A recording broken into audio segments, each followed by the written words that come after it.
Hello guys, welcome to Monkey DFIC.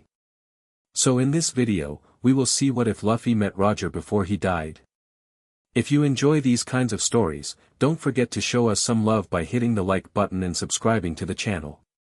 Your support means the world to us. Now, let's start the story. Chapter 1, The King and the Kid. The streets of Logue Town buzzed with energy as people rushed toward the execution platform. 6-year-old Monkey D. Luffy struggled to keep up with his grandfather's massive strides.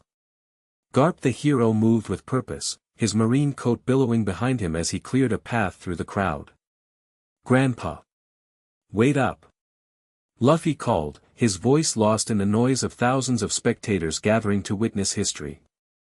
Garp glanced back, his face stern. "Keep up, boy. This isn't a game." But Luffy had already spotted something far more interesting than following his strict grandfather, a vendor selling meat on sticks that smelled like heaven. His stomach growled loudly, and without a second thought, he darted toward the delicious scent. By the time he'd finished 2 skewers, Garp had vanished into the sea of people. Luffy stood on his tiptoes, searching for that familiar white and blue coat, but saw nothing except a forest of legs and torsos. "Grandpa," he called, but no gruff voice answered. A ripple of excitement passed through the crowd. Someone nearby shouted, "They're bringing him through the south gate." The crowd surged, carrying little Luffy with it. He tried pushing against the flow, but it was like swimming against a powerful current. People jostled and shoved, completely unaware of the small boy caught in their midst. A particularly hard bump sent Luffy tumbling down an alleyway, away from the main street. "Ow wow!" Luffy rubbed his backside where he'd landed. Looking up, he realized he was in a narrow passage between 2 tall buildings. The noise of the crowd seemed distant now. Getting to his feet, Luffy dusted himself off. "Stupid crowd.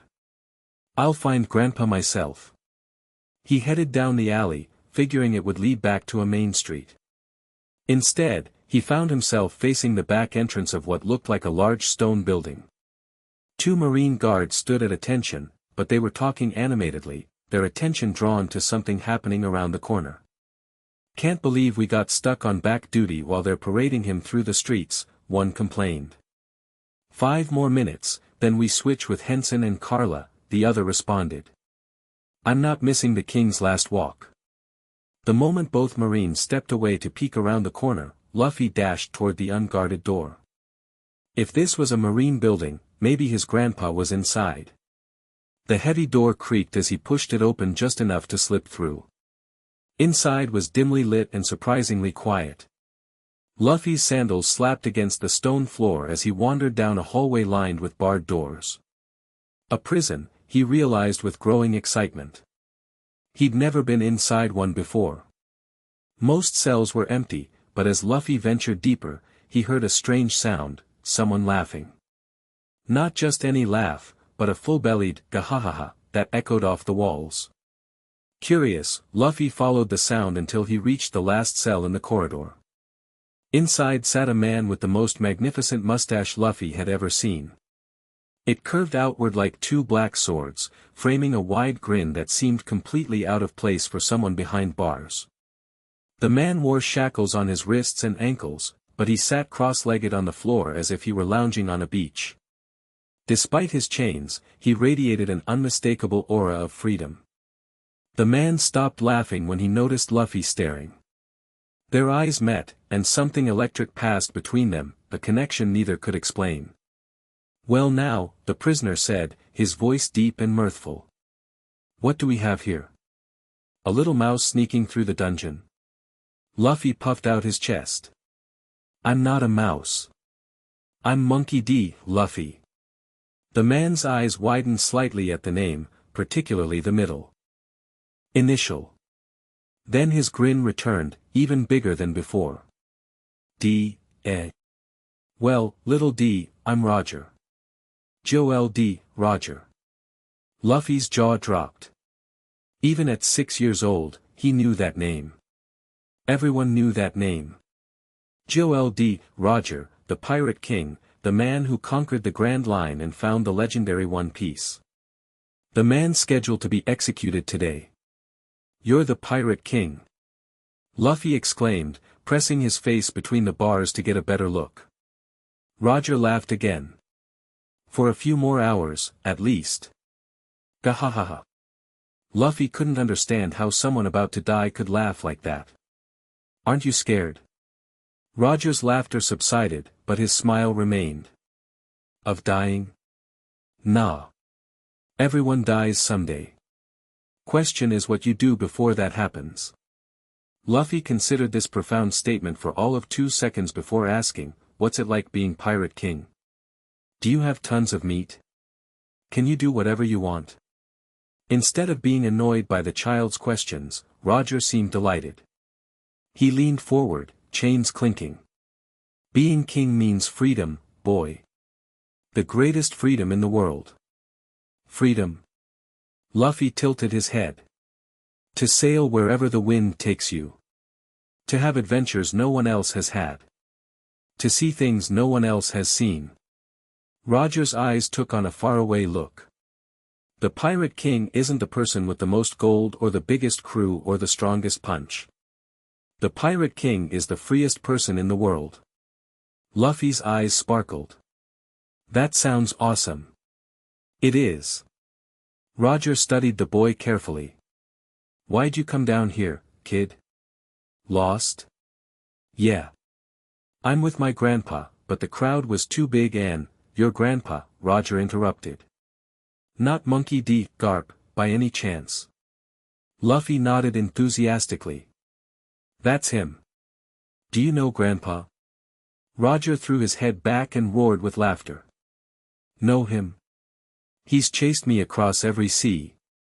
Nearly caught me a few times too. He wiped a tear from his eye. Garp's grandson. The world sure has a sense of humor. Grandpa says I'm gonna be a strong marine, Luffy said, though his voice lacked conviction. Roger raised an eyebrow. Is that what you want? Luffy looked down, scuffing his sandal against the stone floor. I dunno. I just wanna have adventures. Adventures, eh? Roger leaned closer to the bars. Let me tell you about adventures, little D. I've seen islands in the sky where people live on clouds. I've dived to the ocean floor where the fish are bigger than ships. I've battled sea kings and giants and government dogs. With each word, Luffy's eyes grew wider. Roger spoke not like an adult telling tales to impress a child, but like a friend sharing treasured memories. The world is vast and wild and wonderful, Roger continued, his voice dropping to a conspiratorial whisper. And most people never see even a fraction of it. They live their whole lives in one place, following rules made by people they've never met. That sounds boring, Luffy declared. It is boring. Roger agreed with another laugh. The greatest treasure isn't gold or jewels, kid. It's the freedom to chase your dreams without regret. Luffy pressed closer to the bars. Did you find it?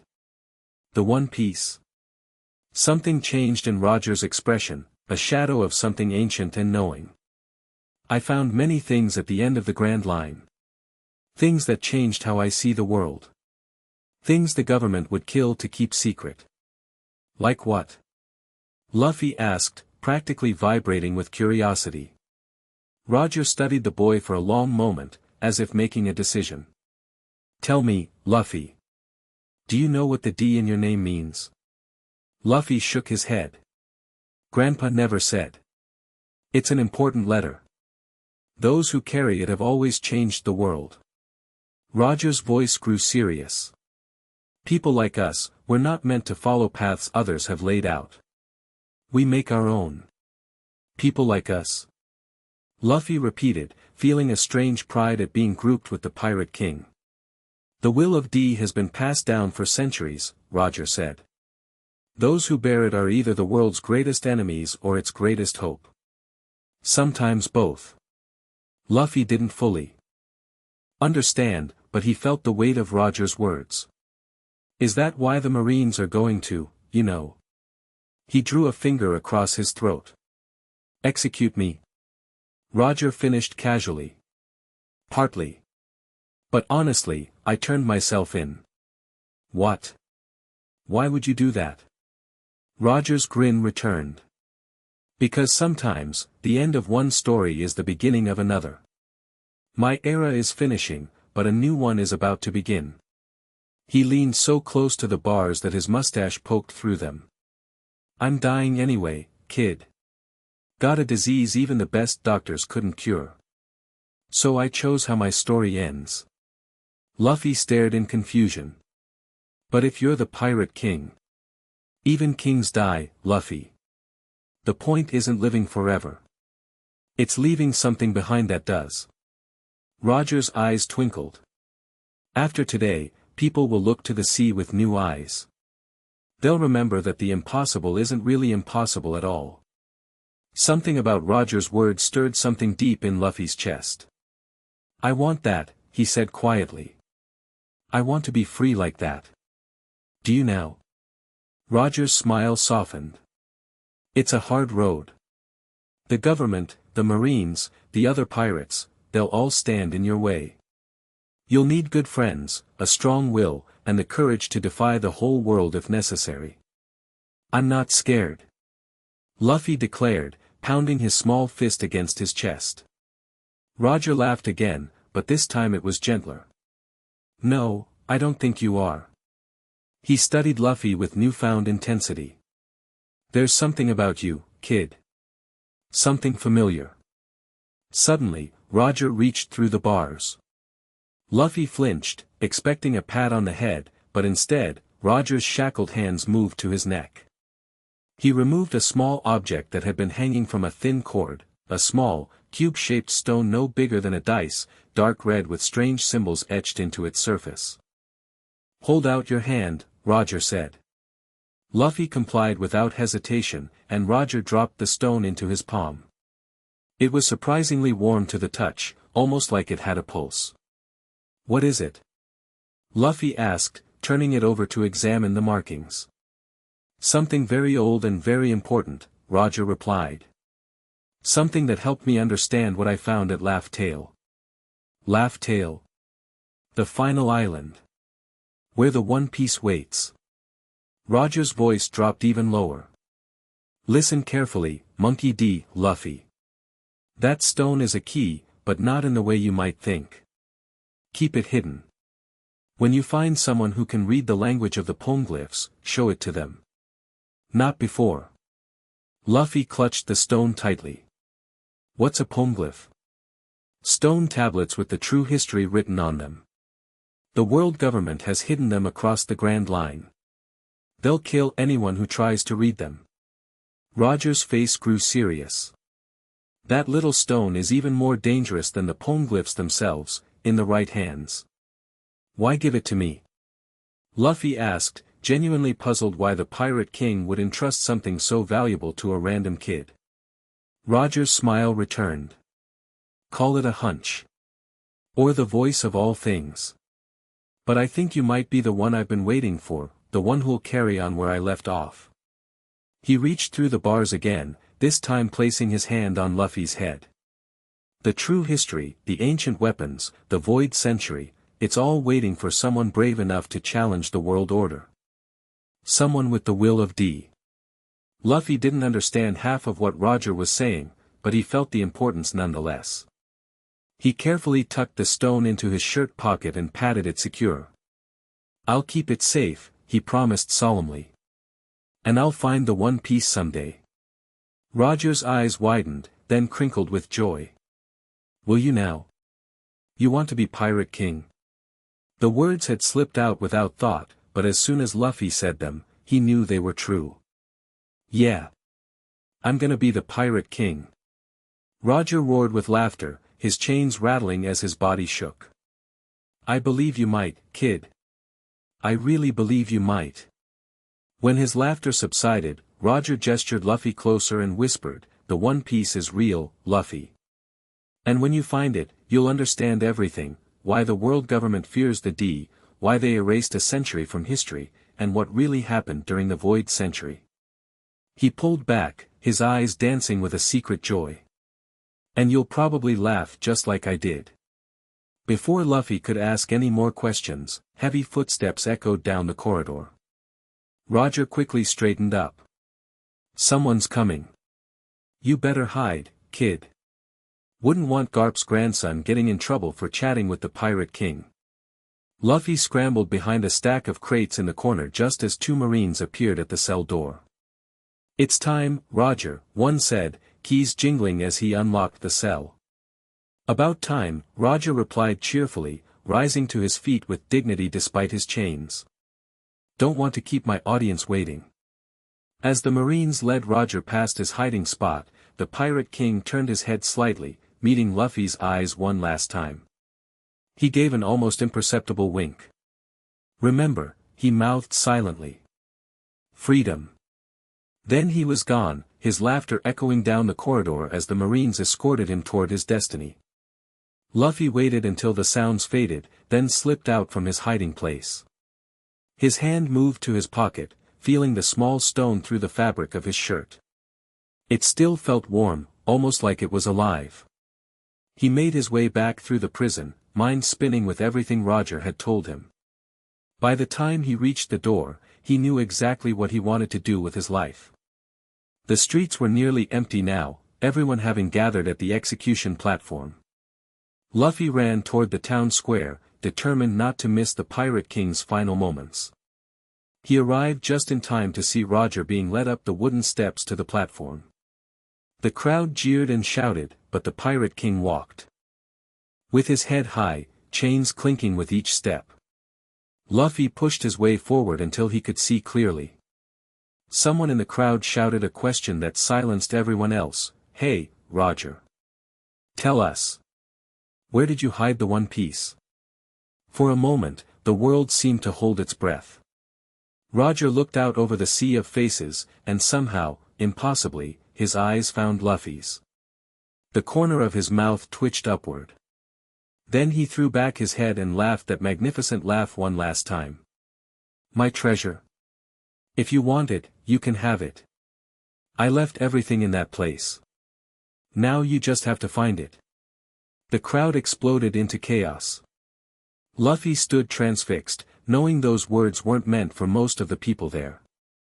They were meant for people like him, people with dreams bigger than themselves, people with the will of D.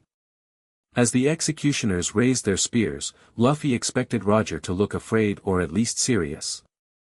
Instead, the Pirate King kept grinning, as if death was just another adventure. The spears plunged downward, and Gold, Roger died with a smile on his face. But something strange happened in that moment. A sudden downpour drenched the square, though there hadn't been a cloud in the sky seconds before. People scattered, seeking shelter, but Luffy remained rooted to the spot, rain mingling with tears he hadn't realized he was shedding. Luffy, a familiar voice boomed. Garp appeared through the dispersing crowd, his face a mixture of anger and relief. Where have you been? I've been looking everywhere. But Luffy barely heard him. His hand was pressed against his pocket, feeling the outline of Roger's stone. Grandpa, he said, voice unusually serious for a 6-year-old. I've decided. Decided what? Garp asked impatiently, grabbing Luffy's hand to lead him away. Luffy looked back at the execution platform, where Roger's body still sat upright, grinning in death as he had in life. I'm going to be the king of the pirates. Garp's face turned purple. What did you say? But Luffy just grinned, feeling something new and powerful awakening inside him, the will of D that Roger had recognized, the dream that would drive him across oceans yet unsailed. I'm gonna be the Pirate King. The freest person in the world. As Garp dragged him away, ranting about marine training and ungrateful grandsons, Luffy couldn't help laughing. It wasn't quite as magnificent as Roger's laugh yet, but someday it would be. The journey back to Fusha village was filled with Garp's lectures and occasional fists of love, but Luffy barely noticed the bumps forming on his head. His mind was too full of Roger's words and the treasure hidden in his pocket. As soon as they arrived home, Luffy ran to his special hiding place, a hollow tree at the edge of the forest. Carefully, he wrapped Roger's stone in a piece of cloth and tucked it into the tree's secret compartment. I'll keep you safe, he whispered to the stone. Until I'm ready to find the One Piece. Days passed, then weeks. Luffy couldn't stop thinking about his conversation with Roger. Every night, he dreamed of oceans and adventures, of finding the One Piece and becoming the Pirate King. During the day, he drove Garp crazy with his newfound determination to become a pirate. "That damn Roger," Garp muttered one evening after another failed attempt to convince Luffy of the virtues of marine life. "Even from the grave, he's causing me problems." Luffy just grinned and continued stuffing his face with dinner. He hadn't told anyone about meeting Roger. Somehow, he knew it was a secret worth keeping. A month after the execution, something exciting happened in Fusha village. Pirates arrived. Real pirates, with a real ship, led by a red-haired captain named Shanks. The first time Shanks and his crew entered Makino's tavern, Luffy was there, eyes wide with excitement. These weren't the evil pirates Garp had described in his stories. They laughed and sang and treated everyone kindly. Especially Shanks, whose smile reminded Luffy a little of Roger's. "So you want to be a pirate, eh?" Shanks asked after hearing Luffy's declaration. "Not just any pirate," Luffy corrected proudly. "I'm gonna be the Pirate King." Something flickered in Shanks' eyes, surprise, certainly, but also something deeper. He studied Luffy with new interest. "The Pirate King? That's a pretty big dream for such a little anchor." "I'm not little," Luffy protested. "And I'll definitely do it." Shanks laughed and ruffled Luffy's hair.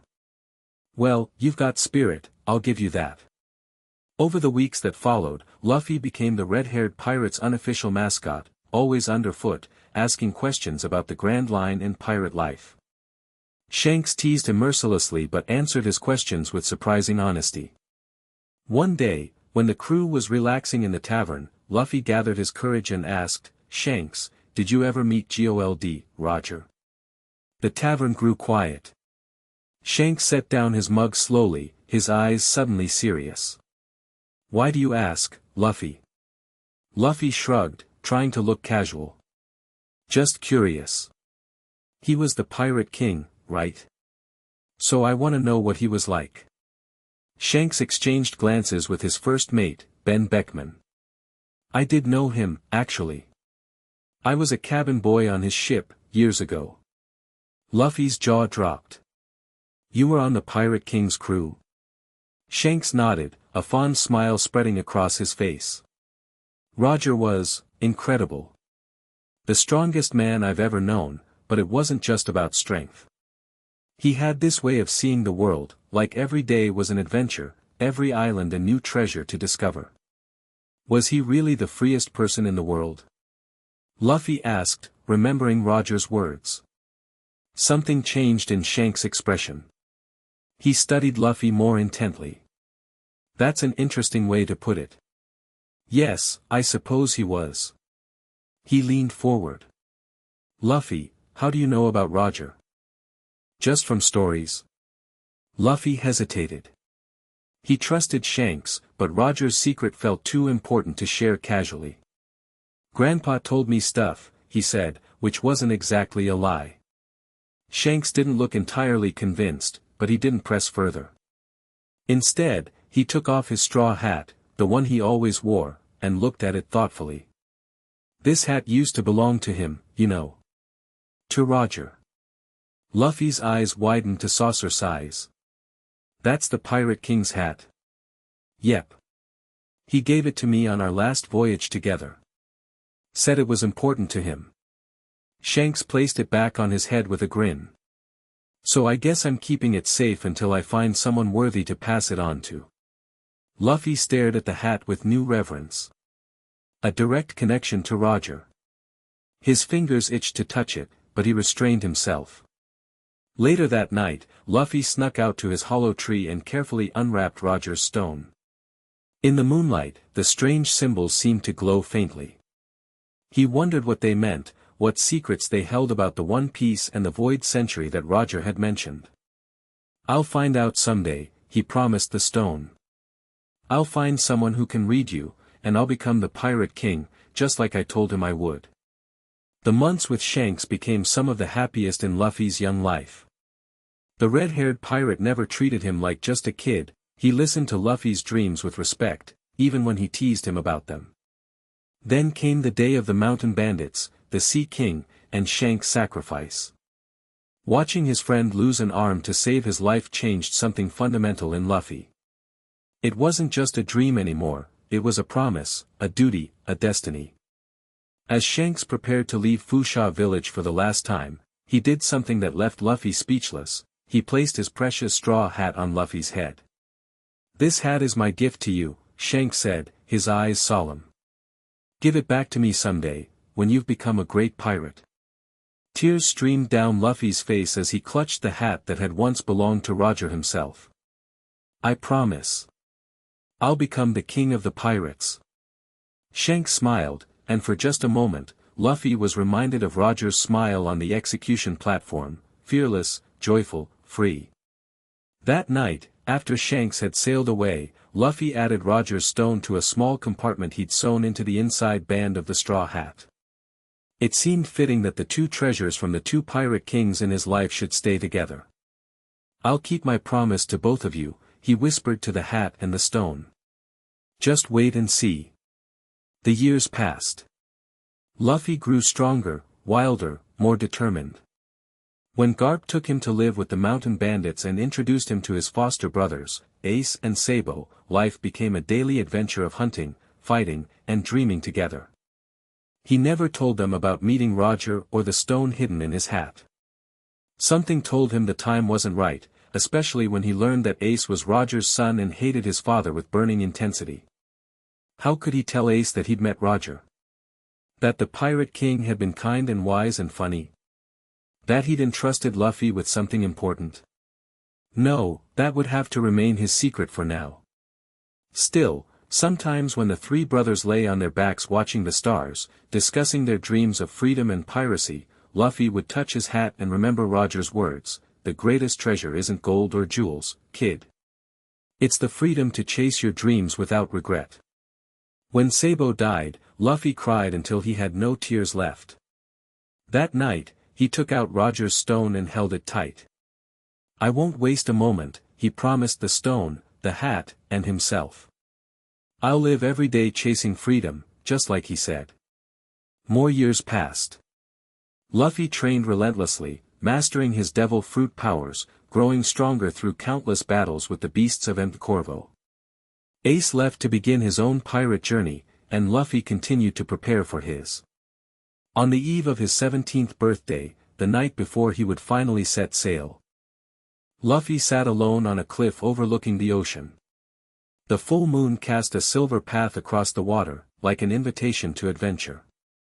He removed his straw hat and carefully extracted the small red stone from its hiding place. After 11 years, it still felt warm in his palm, the strange symbols as mysterious as ever. "I'm leaving tomorrow," he told the stone, feeling only a little foolish for talking to an inanimate object. "I'm gonna find a crew, get a ship, and head for the Grand Line. I'm gonna find the One Piece and become the Pirate King, just like I promised."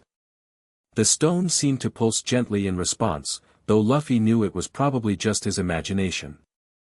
"I don't know who can read you yet," he continued, "but I'll find them. And I'll find out what Roger wanted me to know about the Void Century and all that stuff." He replaced the stone in its hiding place and put his hat back on, adjusting it to fit just right. "Watch me, Roger," he whispered to the night sky. "I'm about to become the freest person in the world." The next morning, as Luffy set out in his small boat under bright sunshine, he felt Roger's presence like a guiding hand on his shoulder. The conversation in that Logue-town cell had set him on this path, and now, finally, the real journey was beginning. His boat slipped past the shores of Fusha village, past the familiar cliffs and beaches of his childhood. Ahead lay the open sea, and beyond that, the Grand Line, adventure, Nakama not yet met, and someday, the One Piece. Luffy threw his arms wide and shouted to the endless horizon, "I'm gonna be the king of the pirates." His words echoed across the water, a declaration and a promise. Somewhere, he imagined Roger laughing that magnificent laugh, watching the new era begin. In his hat, hidden from the world, the small red stone pulsed with ancient power, waiting for the day when its secrets would help change the world again. As his little boat caught the wind, Luffy grinned wide enough to split his face. The king was dead. Long live the king. Chapter 2, Dreams set sail. The barrel bobbed along the choppy waves, tossed by a whirlpool that would have terrified any normal sailor. Inside, Luffy sat cross-legged, munching on an apple and grinning despite his predicament. Guess this wasn't the best start to my pirate journey, he laughed to himself. But at least it's exciting. He patted his straw hat, feeling the slight bulge where Roger's stone was hidden. Even after all these years, the little cube remained his most guarded secret, well, that and his meeting with the Pirate King. Sometimes he still couldn't believe it had actually happened, that twist of fate that put him face to face with Gold, Roger hours before his execution. The barrel suddenly jolted as it struck something solid. Voices drifted through the wooden slats, people on a ship. Luffy prepared to burst out when he heard a timid voice pleading. Please, I just need to check what's in this barrel. You don't give the orders around here, Kobe. Luffy grinned. Perfect timing. He exploded upward, splintering the barrel's lid and sending it flying. His fist accidentally connected with a burly pirate's jaw, dropping the man cold. Man, that was a great nap. Luffy stretched his arms overhead, completely ignoring the stunned faces around him. His eyes landed on a small, pink-haired boy cowering in the corner. Hey! I'm Luffy. Got any food around here? 20 minutes later, Luffy sat in the ship's storeroom, stuffing his face while Kobe stared in disbelief. So you're really heading to the Grand Line? Alone? Kobe's voice cracked. That's suicide. Don't you know that's where the One Piece is? Everyone who goes looking for it dies. Luffy swallowed a massive chunk of meat. That's exactly why I'm going. I'm gonna be king of the pirates. Pirate King. That's impossible. You'd have to find the One Piece and that would mean, Kobe's eyes bulged. Defeating the Navy and the 7 warlords and Big Mom and Kaido and, yep. Luffy grinned wider. Sounds fun, right? That doesn't sound fun at all.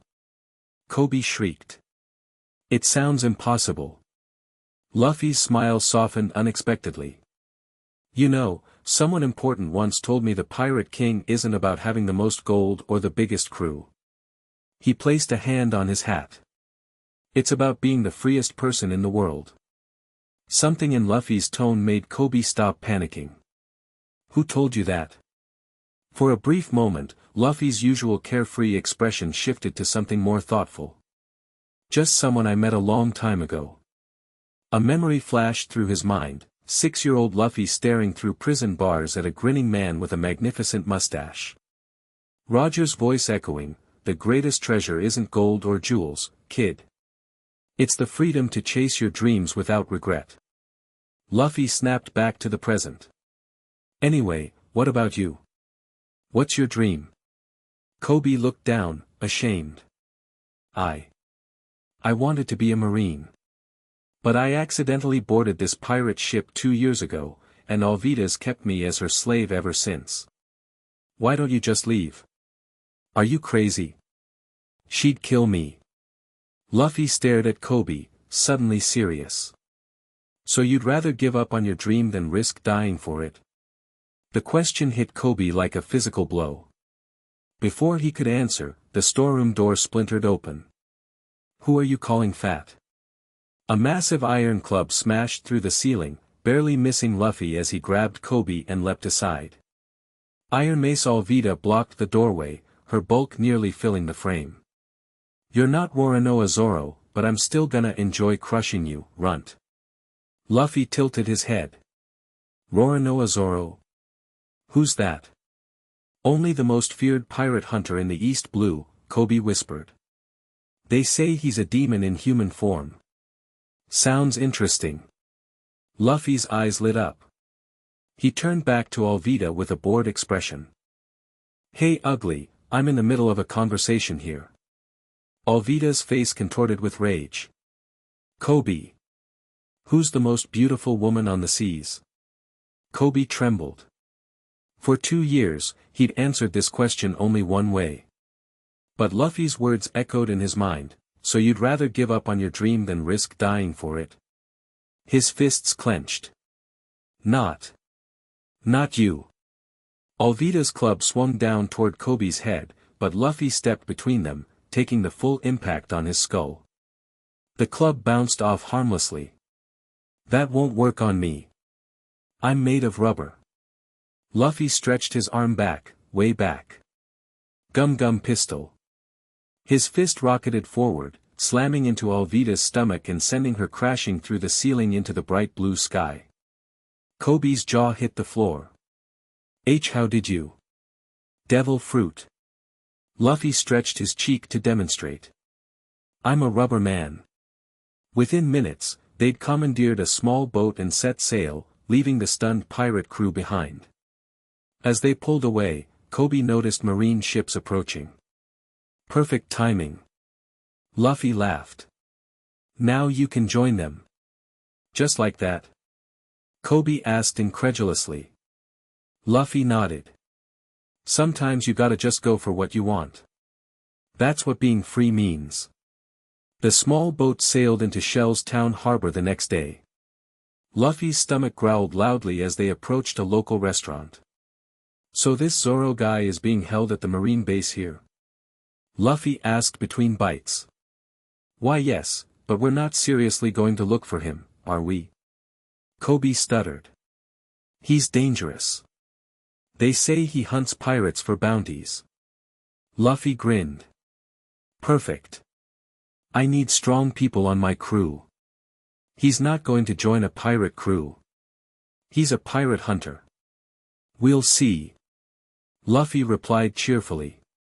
The restaurant fell silent at the mention of Zoro's name. Even stranger, the same happened when Luffy mentioned Captain Morgan, the marine in charge of the base. Outside, Luffy suddenly scaled the marine base wall. Let's see if we can spot this demon guy. Get down from there. Kobe hissed. Found him. Luffy pointed to a dusty yard where a man was tied to a wooden post under the blazing sun. That must be him. The man looked half dead, tied spread-eagled to a cross-like structure. Despite his condition, there was something intimidating about him: green hair, 3 swords at his waist, and a bandana that cast shadows over his eyes. A small ladder suddenly clattered against the wall, and a little girl climbed up, carrying a bundle. She quickly shushed Luffy and Kobe before jumping down into the yard and running toward Zoro. What's she doing? Kobe whispered, horrified. She'll be killed. Luffy watched intently, something stirring in his memory. The girl held out rice balls to the starving prisoner, only to be interrupted by a scrawny blonde man flanked by marines. Helmeppo, Kobe identified. Captain Morgan's son. They watched in horror as Helmeppo stomped the girl's rice balls into the dirt, then had her thrown over the wall. Luffy stretched his arms to catch her before she hit the ground, cushioning her fall. Thanks, mister, she sniffled. I just wanted to give Zoro some food. He got arrested to save me and my mom. Helmeppo's dog was going to attack me, but Zoro killed it. Now they're starving him for a month. A month without food? Luffy frowned. That's impossible. Exactly. Kobe said. They're just going to execute him. Luffy's expression darkened. Without a word, he vaulted over the wall and walked directly toward Zoro. You're still here? Zoro growled. Leave before that idiot's son comes back. Are you really that strong? Luffy asked bluntly. Everyone's terrified just hearing your name. Mind your own business. If I were tied up for a month, I'd have starved to death in 3 days. Luffy laughed. You're an interesting guy. Hey, join my pirate crew. Zoro's head snapped up. What? I'm looking for people to join my pirate crew.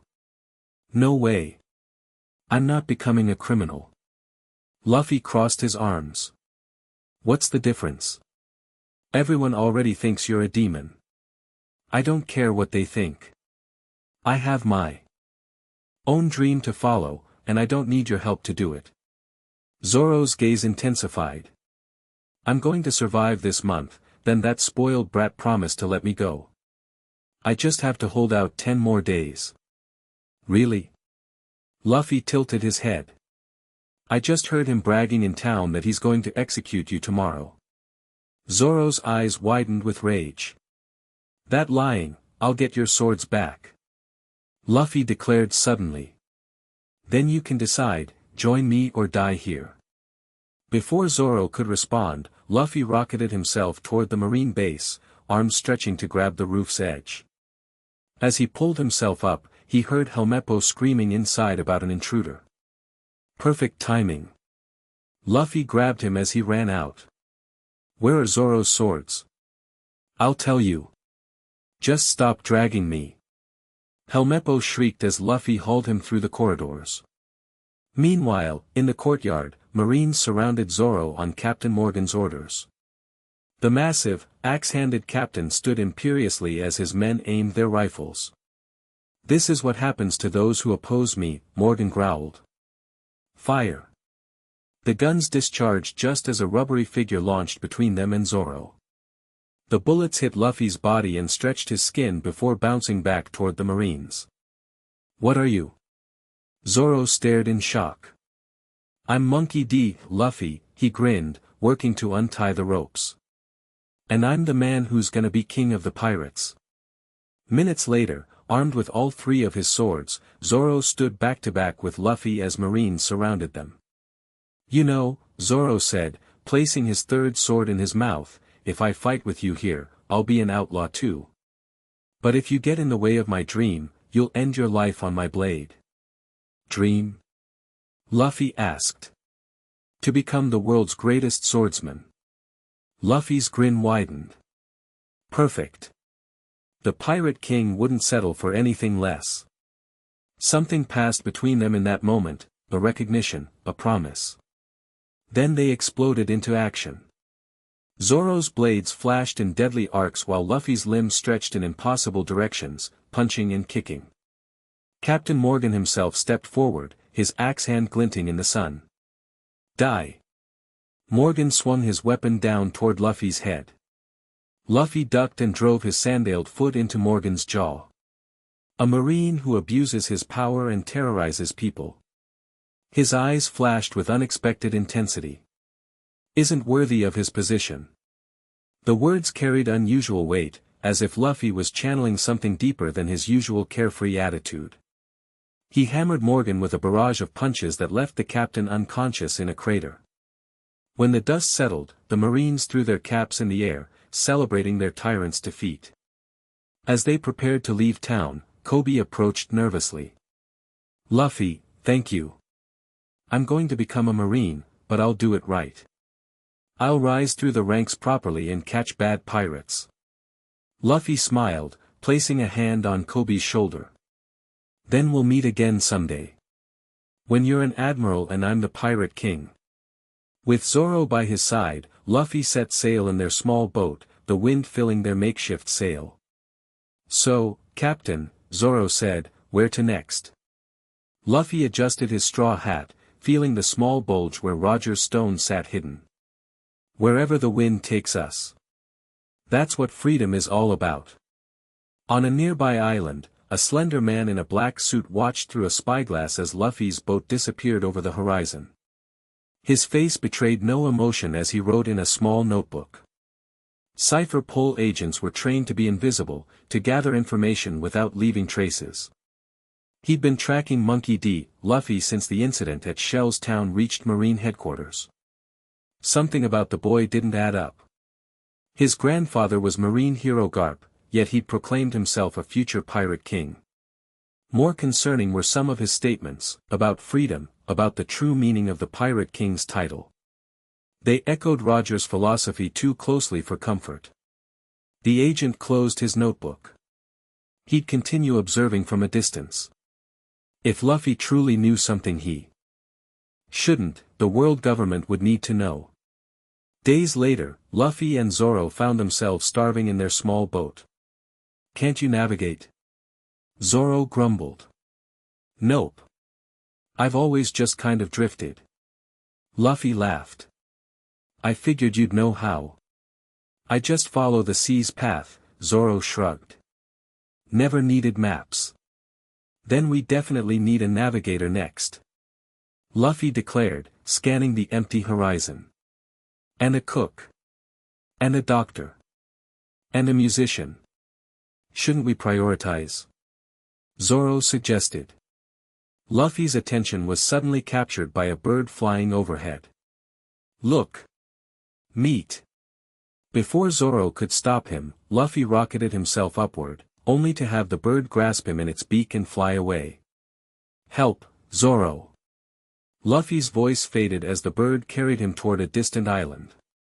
"Idiot captain," Zoro muttered, grabbing the oars. Luffy crashed into the middle of a street after the bird released him. Sitting up, he found himself face to face with an orange-haired girl. "Boss! You're here," she exclaimed, grabbing his hand. "You can take care of these guys while I escape with the map." Before Luffy could process what was happening, 3 angry pirates rounded the corner. "There she is. The thief." "Thief?" Luffy looked at the girl, who winked before disappearing over a wall. The pirates attacked without hesitation, and Luffy responded with equal enthusiasm. His rubber limbs made short work of them, sending them flying in different directions. The orange-haired girl watched from a nearby rooftop, her eyes widening at his devil fruit powers. When the dust settled, she jumped down. "That was impressive. I'm Nami, a thief who steals from pirates. Wanna team up?" "I'm Luffy. I'm gonna be king of the pirates." Nami's friendly demeanor instantly froze. "Pirates are the worst people in the world. I hate them more than anything." "Why?" Luffy asked, genuinely curious. Before she could answer, Luffy's stomach growled loudly. Nami sighed and led him to a house where she'd set up temporary headquarters. As they ate, Luffy studied the map she'd stolen, a grand line chart showing a place called Buggy's Territory. "You navigate?" Luffy asked, brightening. "Join my crew. I need a navigator." "I told you, I hate pirates." Nami snapped. Then, calculating, she added, "But I do love money. Maybe we could work together temporarily. I'm trying to collect 100 million berries." "That's a lot." "What for?" Something dark passed behind Nami's eyes. "That's my business." Luffy shrugged. "Fair enough. So where's this Buggy guy? Maybe he has a ship we can steal." Later, as they approached Buggy's hideout, Luffy found himself tied up in a cage while Nami pretended to hand him over to the clown pirate. "See? I captured the thief who stole your map," she told Buggy, laughing nervously. "Prove your loyalty," Buggy grinned maliciously, handing her a matchbox. "By blowing his brains out with my special Buggy ball cannon." Nami paled, hands shaking as she took the matches. Luffy watched her calmly, no fear in his eyes. "Your hands are shaking," he observed. "That's what happens when you're not prepared to risk your life." The words struck Nami like lightning. They reminded her of someone who'd been prepared to die for what they believed in, Belmere. Before she could decide, Zoro crashed the party, cutting down Buggy's men. "There you are, Captain. Getting captured again?" "Zoro!" Luffy cheered. "Perfect timing." Buggy's eyes bulged. "Roronoa Zoro. Perfect. Killing you will boost my reputation." The ensuing battle revealed Buggy's chop-chop fruit powers, the ability to separate his body parts without harm. One of his hands floated behind Zoro, knife ready to stab him in the back. "Zoro, behind you!" Luffy shouted. Too late, the knife plunged into Zoro's side. Buggy cackled triumphantly. Dirty trick, Zoro growled, dropping to one knee. There's no such thing as dirty in a pirate fight. Buggy laughed. We're not Marines following some code of honor. Something changed in Luffy's expression, a hardness that rarely appeared. There's a difference between fighting without rules and fighting without honor. The statement was oddly profound coming from the usually carefree rubberman. Even Nami paused her escape attempts to look at him curiously. Taking advantage of the distraction, Nami stole the cage key and freed Luffy, who immediately stretched his arms to grab Buggy's separated feet. He tickled them mercilessly, causing the clown to lose concentration on his floating parts. Stop that! Buggy screamed, his body parts returning chaotically. Zoro, now! Luffy shouted. Despite his injury, Zoro sliced through Buggy, separating him into pieces. While the clown tried to reassemble himself, the trio escaped with the map and a small boat. That night, as they drifted away from Orange Town, Nami tended to Zoro's wound while Luffy sat on the bow, watching stars appear one by one. You're a strange pirate, Nami observed. Why did you get so serious about honor back there? Luffy was quiet for a moment, his hand absently touching his hat. The greatest pirates aren't just the strongest or the richest. They're the ones who live by their own code, who find freedom without taking it from others. Where'd you hear that philosophy? Zoro asked, wincing as Nami bandaged him. Luffy grinned mysteriously. Just something I learned a long time ago. A memory surfaced, Roger sitting cross-legged in his cell, chains clinking as he gestured animatedly. Power without principle is just tyranny, kid. The world government, pirates, it doesn't matter. Those who use strength only to dominate others aren't really free at all.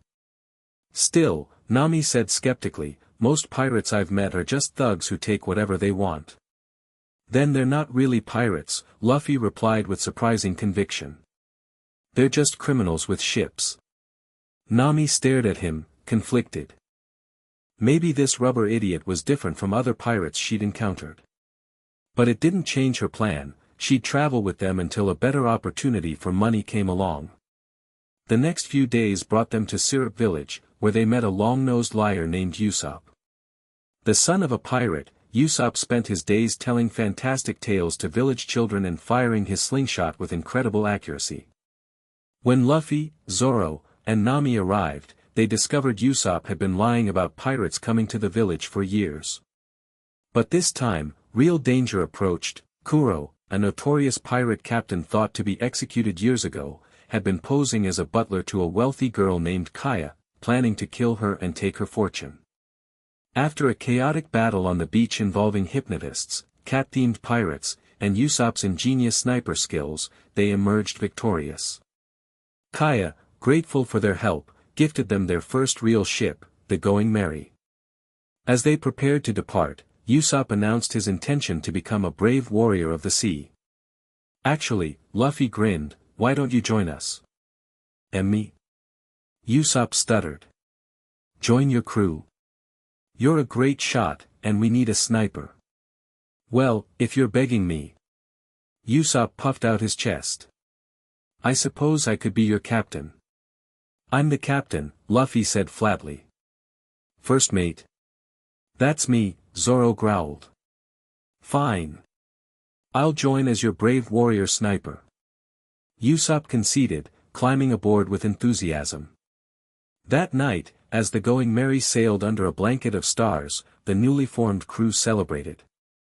Usopp told outrageous stories while Zoro drank and Nami counted her treasure. Luffy sat on the figurehead, his special seat, gazing at the horizon. He reached up to touch his straw hat, quietly slipping the small red stone from its hiding place. In the moonlight, the ancient symbols seemed to pulse with their own energy. 11 years had passed since Roger had given it to him, along with cryptic words about poneglyphs and the Void Century. Everything okay, Captain? Zoro's voice came from behind. Luffy quickly returned the stone to its hiding place. Just thinking about what's ahead. Zoro leaned against the railing. Any particular reason you're heading to the Grand Line? To find the One Piece and become Pirate King. Yes, but why? Zoro pressed. Most people have a reason behind their dreams. Luffy considered the question. Most of the time, he kept things simple. He wanted adventure, freedom, fun. But there was more to it now, a responsibility he'd carried since that day in Logue Town. I made a promise, he finally said. To become the freest person in the world. Zoro nodded, understanding the weight of promises. To Shanks, with the hat. Yeah, Luffy confirmed. And to someone else too. Before Zoro could inquire further, Nami called them over to look at their course. If we keep this heading, we'll reach the Baratai in a few days, she explained. It's a floating restaurant. We can resupply there before heading to the Grand Line. A restaurant? Luffy's eyes lit up. With meat? Yes, with meat, Nami sighed. But we need to be careful. I've heard rumors about a man called Hawkeyes being spotted in that area. Zoro stiffened. Hawkeye's my hawk. The world's greatest swordsman. You know him? Nami asked. He's the man I'm looking for. Zoro's hand gripped his white sword tightly. The man I have to defeat. Luffy grinned. Then it's decided. To the floating restaurant. Unknown to the Straw Hat crew, they were being watched. The Cipher Pole agent had arranged passage on a marine vessel that paralleled their course at a distance. Through his spyglass, he observed their interactions, paying particular attention to Luffy. Something about the rubber boy nagged at him. His straightforward, cheerful demeanor seemed genuine, but occasionally he'd say things or make decisions that suggested deeper knowledge. The way he'd specifically sought out Roronoa Zoro, his unwavering conviction about what it meant to be Pirate King, his unexpected insights about honor. Among pirates, these weren't typical of an East Blue rookie. The agent made another note in his book. When they reached the Baratai, he'd arrange for a closer observation. If Monkey D. Luffy was carrying dangerous knowledge, the world government needed to know exactly what it was. The Baratai appeared on the horizon 3 days later, a magnificent multi-tiered ship designed to look like a fish. Before they could dock, a marine vessel intercepted them. On its deck stood a man in a white suit, iron knuckles gleaming in the sunlight. I am Lieutenant Iron Fist, Full Body, he announced. Identify yourselves. We're the Straw Hat Pirates. Luffy called back cheerfully. Pirates? Full Body sneered. Men, sink them. A cannonball launched toward the Mary. Luffy inflated himself, catching the projectile with his rubber body before sending it flying back. His aim was off, and the cannonball crashed through the Baraty's roof instead. Oops, Luffy grimaced. Minutes later, he stood before an angry chef with a peg leg and magnificent braided mustache, Zeph, the owner of the Baratai and, Luffy quickly learned, a former pirate himself. Since you can't pay for the damages, you'll work here for a year. Zeph declared. A year? Luffy protested. No way. I have to get to the Grand Line. Then you better work fast, boy. Inside the restaurant, chaos erupted when Full Body humiliated a waiter named Sanji by rejecting his soup.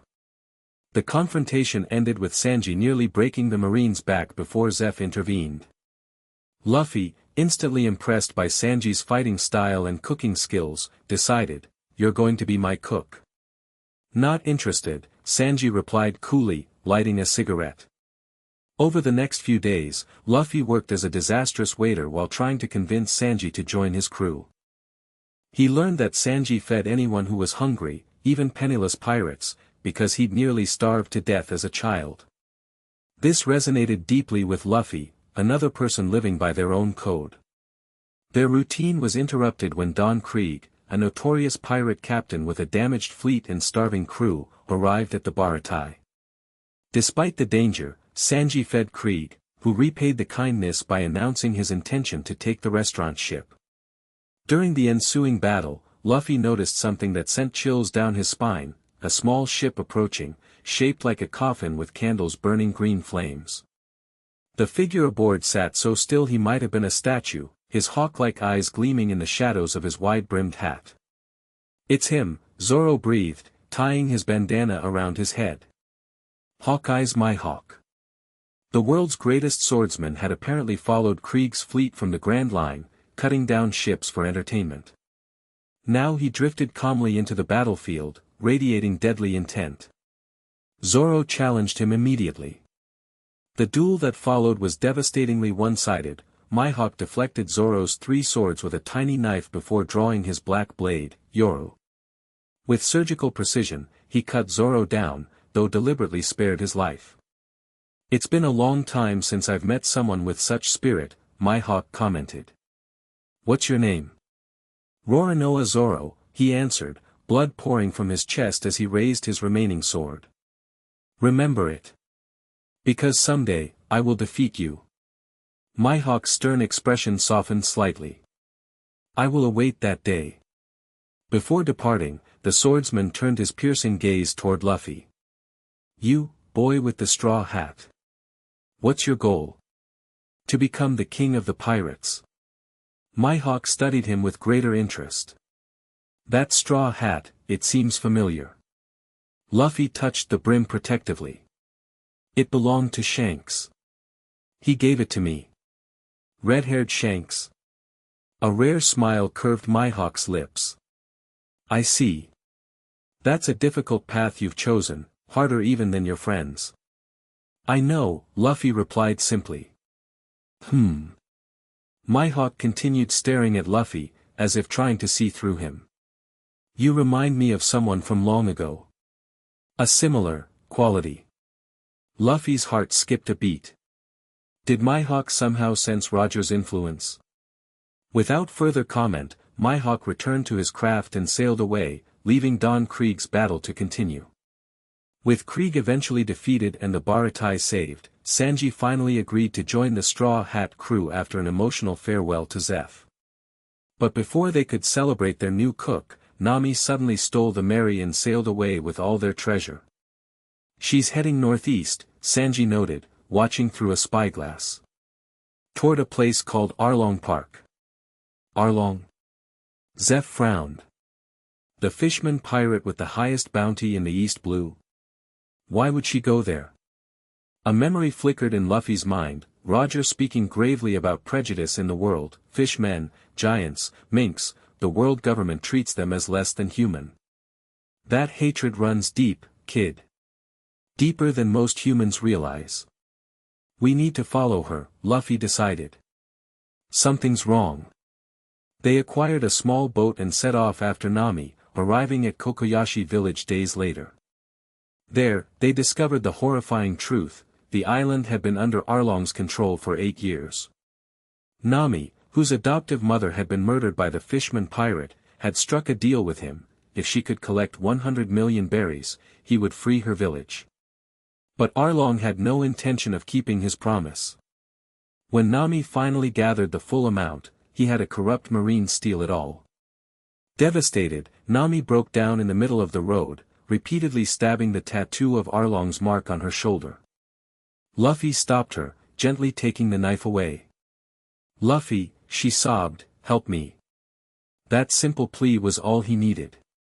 Placing his precious hat on her head for safekeeping, he marched toward Arlong Park with Zoro, Sanji, and Usopp. The battle was brutal. Arlong's fishman strength gave him tremendous advantage in direct combat, but Luffy fought with unusual insight. While his crew handled Arlong's officers, Luffy focused on the very structure of Arlong Park itself, particularly the top floor where Nami had been forced to draw maps for years. "You've been using her," Luffy growled, his normal cheerfulness completely gone. "Treating her like a tool, not a person." Arlong laughed. "Humans use fishmen the same way. We're seen as monsters, freaks. At least I recognize Nami's talents." "That's not the same as respecting her freedom," Luffy countered, surprising everyone with his insight. "True strength isn't about dominating others, it's about protecting their right to choose their own path." The words carried such conviction that even Arlong paused. What would a human know about freedom? Your kind enslaves anyone different from yourselves. Not all humans think that way, Luffy replied, his voice unexpectedly serious. And I'm going to change this world, piece by piece if I have to. It was such an uncharacteristically profound statement from the usually simple-minded captain that his own crew looked at him in surprise. The fight intensified, with Arlong's shark-like teeth ripping into Luffy's rubber body. But Luffy remained focused on the map room where Nami had suffered. In a burst of fury, he destroyed it completely, bringing the entire Arlong Park structure crashing down. When the dust settled, Luffy stood victorious atop the ruins, bleeding but unbowed. Nami, he shouted at the top of his lungs. You're my friend. The declaration echoed across the island, reaching Nami where she waited with the villagers. Tears streamed down her face as she finally accepted the truth, she was free. Later, as the village celebrated their liberation, Nami approached Luffy privately. What you said to Arlong about changing the world? She began hesitantly. Did you mean it? Luffy, back to his carefree self, was stuffing food into his mouth. Course I did. But why? Most pirates just want treasure and fame. Luffy paused, considering how much to reveal. Someone important once told me that the world is bigger and more complicated than most people realize. That there are truths being hidden that everyone deserves to know. Who told you that? Nami pressed, surprised by this hint of depth from her typically straightforward captain. Luffy just grinned. It's a secret. But someday, when we find the One Piece, everyone will know. Nami studied him curiously.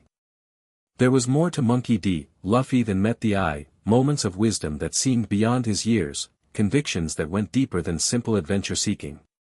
But whatever secrets he carried, she now trusted him completely.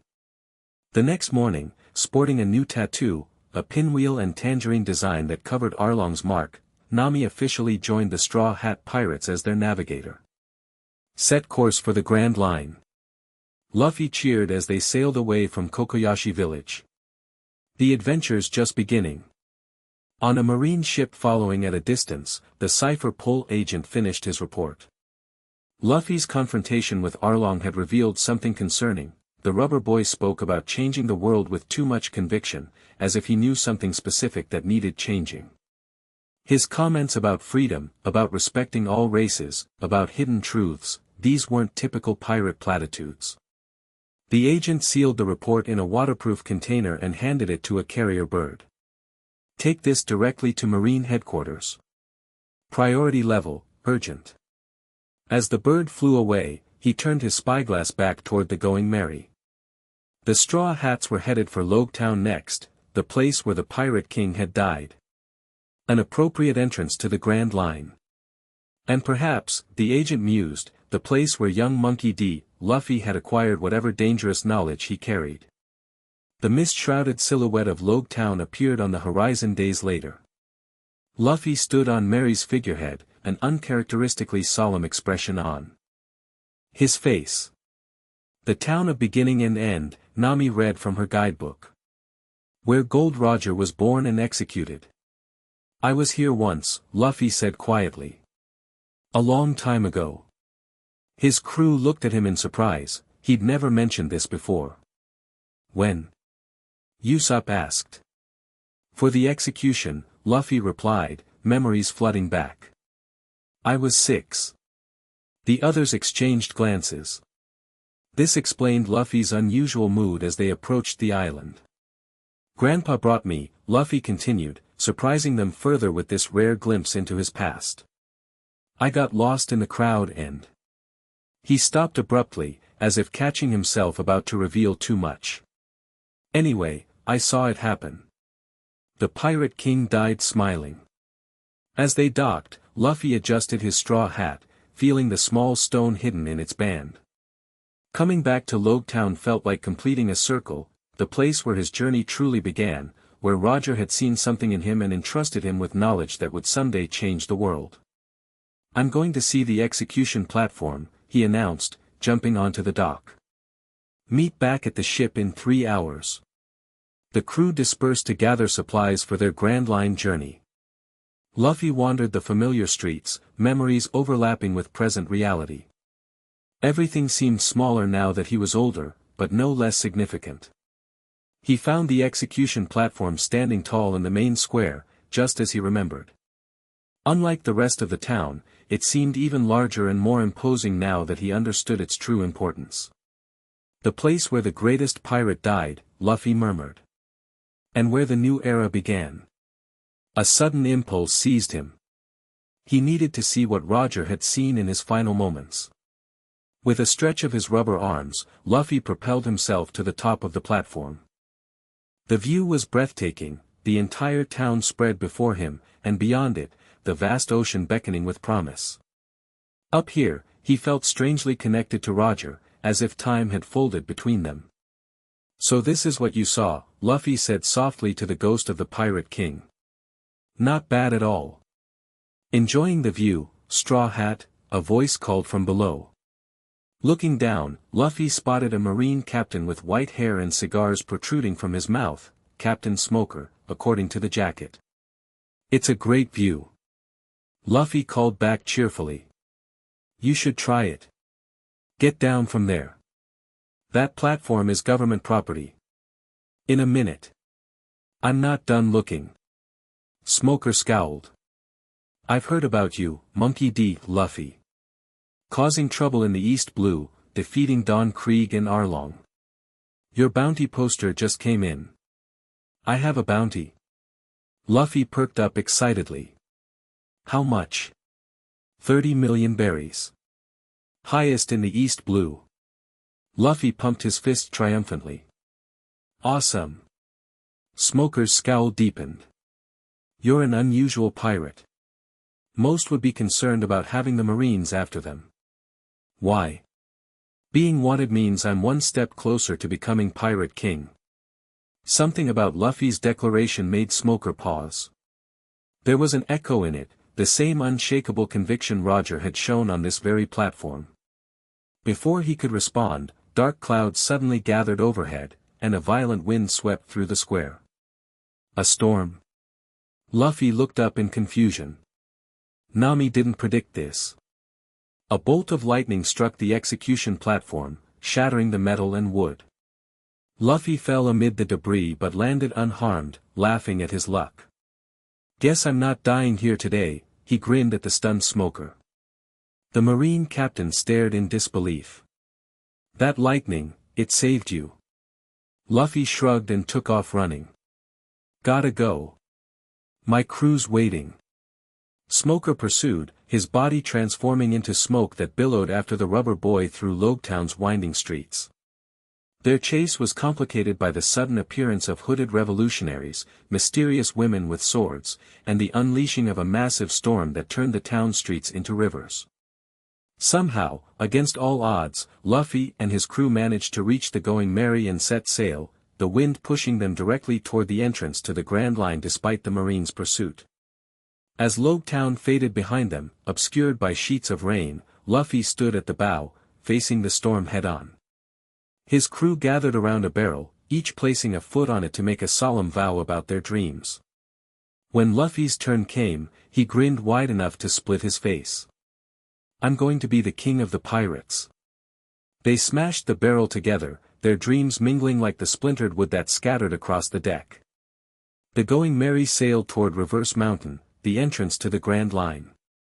As the ship began to climb the impossible mountain of water, Luffy felt Roger's stone warm against his head, as if responding to their approach to the pirates' graveyard. "I'm coming," he whispered, words meant for a man long dead but whose will lived on. "Just like I promised."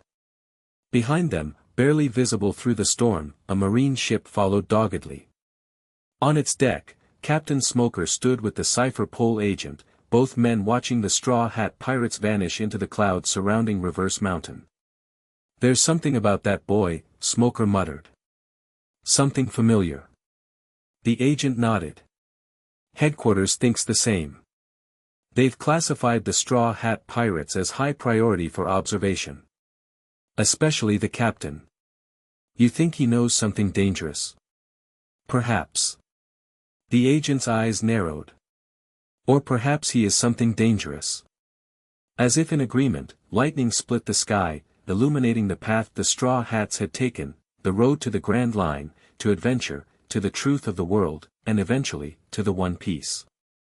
Luffy's laughter carried back to them on the wind, joyful and determined and strangely knowing, the laugh of someone starting a journey they were always meant to make.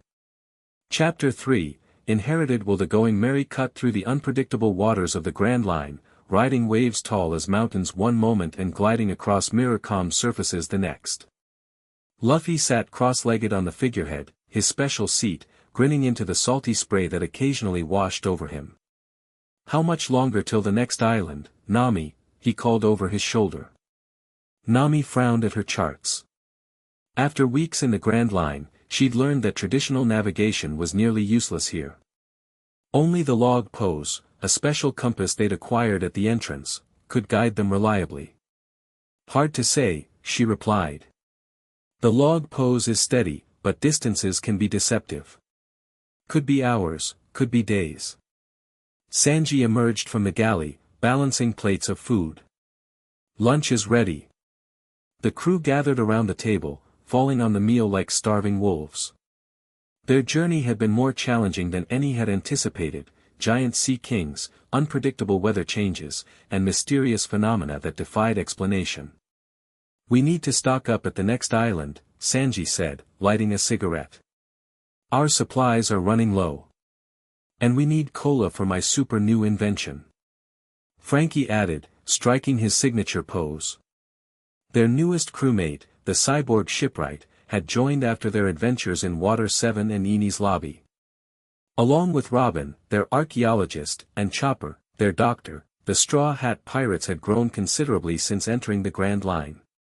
Robin, Luffy said suddenly, rice sticking to his cheeks, have you ever heard of a stone that can read poneglyphs? The table fell silent. Robin's eyes widened slightly, the only indication of her surprise.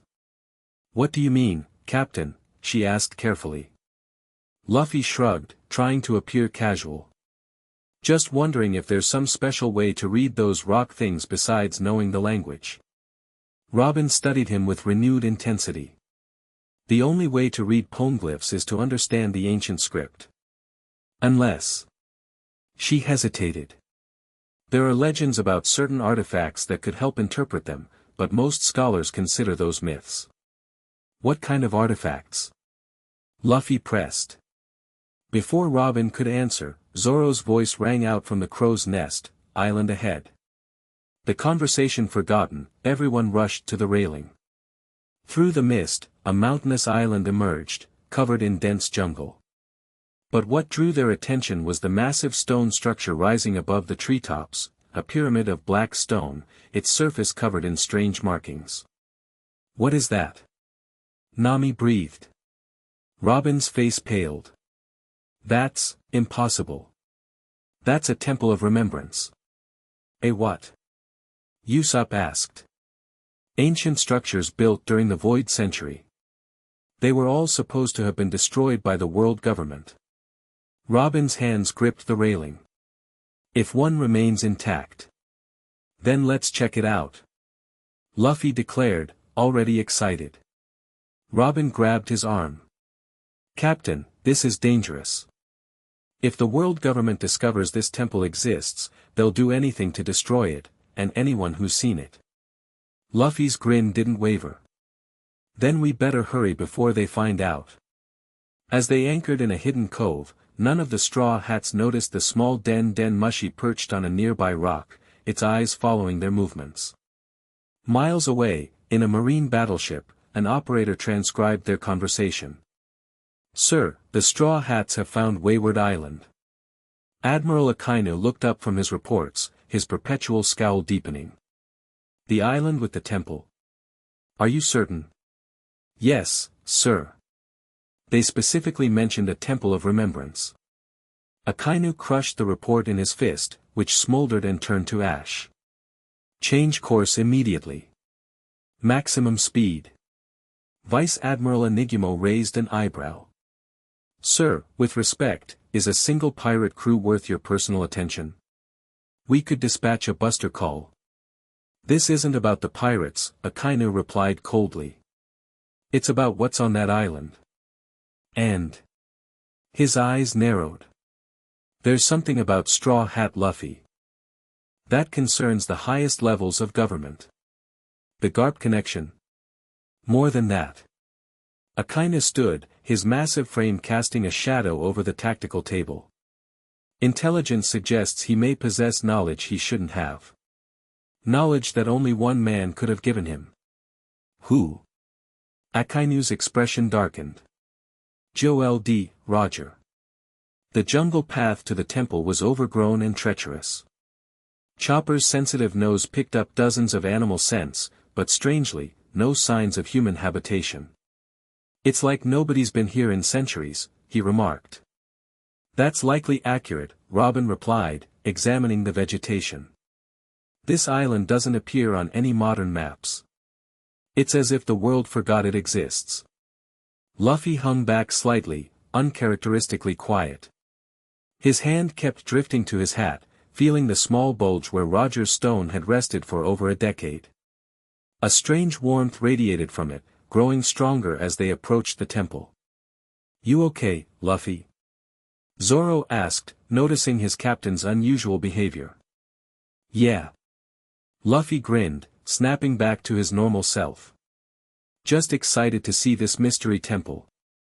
The path suddenly opened into a clearing, giving them their first unobstructed view of the structure. Up close, the temple was even more impressive, towering black stone blocks fitted together with such precision that not even a blade of grass grew between them. The entrance was a massive doorway shaped like a perfect circle, leading into darkness. Robin approached reverently, running her fingers over the symbols etched around the doorway. This is the ancient script, the same as on the poneglyphs. What does it say? Nami asked. The past is not lost to those who hold the key to remembrance, Robin translated. It's an invitation. Luffy stepped forward, something compelling him toward the entrance. The stone in his hat was now hot enough that he could feel it through the straw. Inside, the temple opened into a vast chamber, illuminated by mysterious light sources embedded in the walls. The entire room was dominated by a central structure, a pillar of black stone identical to a poneglyph, but surrounded by a series of concentric circles engraved in the floor.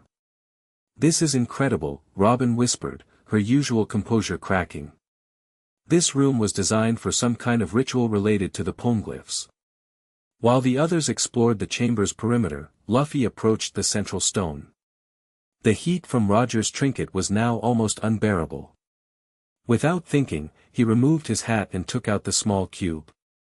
In his palm, the red stone glowed with inner fire, the symbols matching those on the poneglyph. Luffy? Robin had noticed his movement. What is that? Before he could answer, the stone suddenly pulled from his hand as if magnetized, flying toward the poneglyph. It struck the black surface and, impossibly, sank into it like a key into a lock. The room shuddered. The concentric circles in the floor began to rotate, grinding stone against stone. Light erupted from the poneglyph, projecting images onto the walls around them, maps, diagrams, scenes of ancient battles. What's happening? Nami shrieked, grabbing Usopp for support. Robin stared in awe. It's activating, the temple is showing us history. The projected images shifted rapidly, a great kingdom with advanced technology, an alliance of 20 nations rising against it, weapons of impossible power, and finally, a ritual where hooded figures carved messages into black stones. The void century, Robin breathed. We're seeing the erased history. Luffy watched transfixed as the images continued, showing the scattering of the poneglyphs across the world, the rise of the world government, and the systematic destruction of an entire civilization. One scene lingered longer than the others, a massive straw hat enshrined in a chamber of ice, guarded by shadowy figures.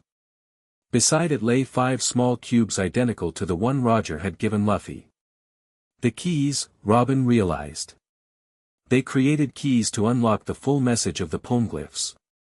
The projections suddenly focused on a map showing the location of something labeled in the ancient script.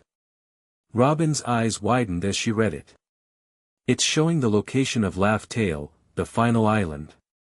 The ground beneath them shook violently, interrupting the revelation. Dust fell from the ceiling as something massive struck the temple from outside. "We're under attack," Frankie shouted. They rushed to the entrance to find 3 marine battleships anchored in the bay, cannons firing at the temple. On the beach, hundreds of marines advanced toward them, led by a figure that made even Zoro pale, Admiral Akainu, his body transforming into magma as he walked. "Straw Hat Luffy," his voice boomed across the clearing. "Surrender immediately. You are in possession of forbidden knowledge that threatens world security." Luffy's eyes narrowed. "How did they find us so fast?" "They must have been tracking us," Robin said grimly. "The world government would never leave this island unmonitored." "What do we do, Luffy?" Chopper asked, trembling. "That's an admiral." Luffy looked back at the temple, where the projections continued to reveal secrets of the ancient world. Then at Roger's stone, still embedded in the poneglyph. "Robin, how much longer until we see everything?" She shook her head. "Hours, maybe days. The information is vast." Another cannon blast struck the temple, sending cracks through the ancient stones. "They're going to destroy it," Luffy realized. He looked at his crew, then at the advancing marines. "Zoro, Sanji, Frankie, slow them down. Usopp, Chopper, get the Mary ready to sail. Nami, find us an escape route." "Robin." "Yes, Captain."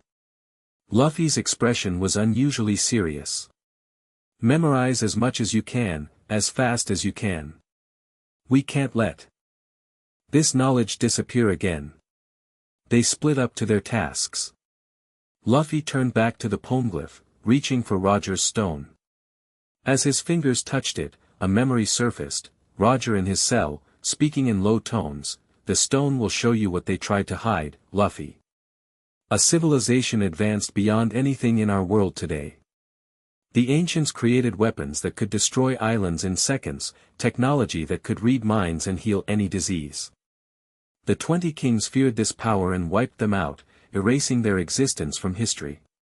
"Why did they do that?" 6-year-old Luffy had asked. Roger's eyes had grown sad. "Because some men would rather rule in darkness than let others live in light."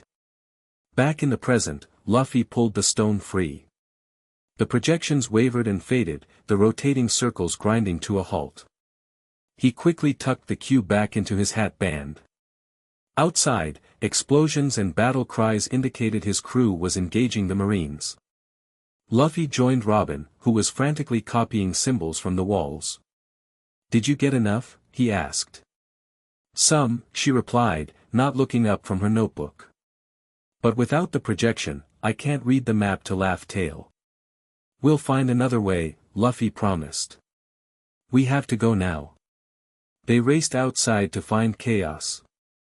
Zoro, Sanji, and Frankie were holding back dozens of marines, but Akainu was getting closer, his magma fists leaving scorched earth with each step. "Straw Hat," the admiral roared. "Whatever Roger told you dies here today." Luffy froze. How did Akainu know about Roger? No time to wonder. He stretched his arms to grab his embattled crewmates, pulling them back toward the jungle path that led to their hidden cove. "Retreat," he shouted. "Back to the Mary." They ran through the dense foliage, marines in pursuit. Cannonballs continued to rain down, some striking near enough to throw them off their feet. "How do they know about Roger?" Zoro gasped as they ran. "I'll explain later." Luffy promised. "If we survive." They emerged at the cove to find the Mary ready to sail, Usopp and Chopper waving frantically from the deck. But between them and the ship stood Akainu, who had used his magma to create a shortcut through the jungle. "End of the line, pirates," he growled, his body radiating deadly heat. Luffy stepped forward. "Everyone get to the ship. I'll handle him." "Don't be stupid." Sanji protested. "That's an admiral. That's an order." Luffy's voice carried rare authority. I'll catch up. The crew hesitated, then made a break for the ship while Luffy faced down Akainu. Whatever you think you know about me is wrong, Luffy said, cracking his knuckles. I know Roger saw you before his execution, Akainu replied, surprising Luffy. I know he gave you something. And I know you've been carrying dangerous knowledge ever since. How? We've been watching you since Logue Town. Your grandfather couldn't hide you forever. Luffy's eyes widened. Grandpa knows. Akainu laughed humorlessly. Why do you think he tried so hard to make you a marine? To protect you from yourself. The Admiral's arm transformed, elongating into a spear of magma. The age of pirates ends with you, Straw Hat. Luffy barely dodged the attack, feeling its heat sear his side. He countered with a gum-gum pistol, but his fist passed through Akainu's magma body, emerging burned and smoking. Error! Luffy cried out in pain. Logia types can't be hit by normal attacks, Akainu sneered. You're outmatched, boy. Luffy backed up, mind racing. He couldn't win this fight, not yet, not without understanding how to hit a Logia user. But he could buy time. What are you so afraid of? Luffy taunted. That people will learn the truth about the Void Century. About what your precious government did. Akainu's face contorted with rage. The peace of the world depends on certain truths remaining buried. That's not peace. Luffy shot back. That's control. Roger showed me what real freedom looks like.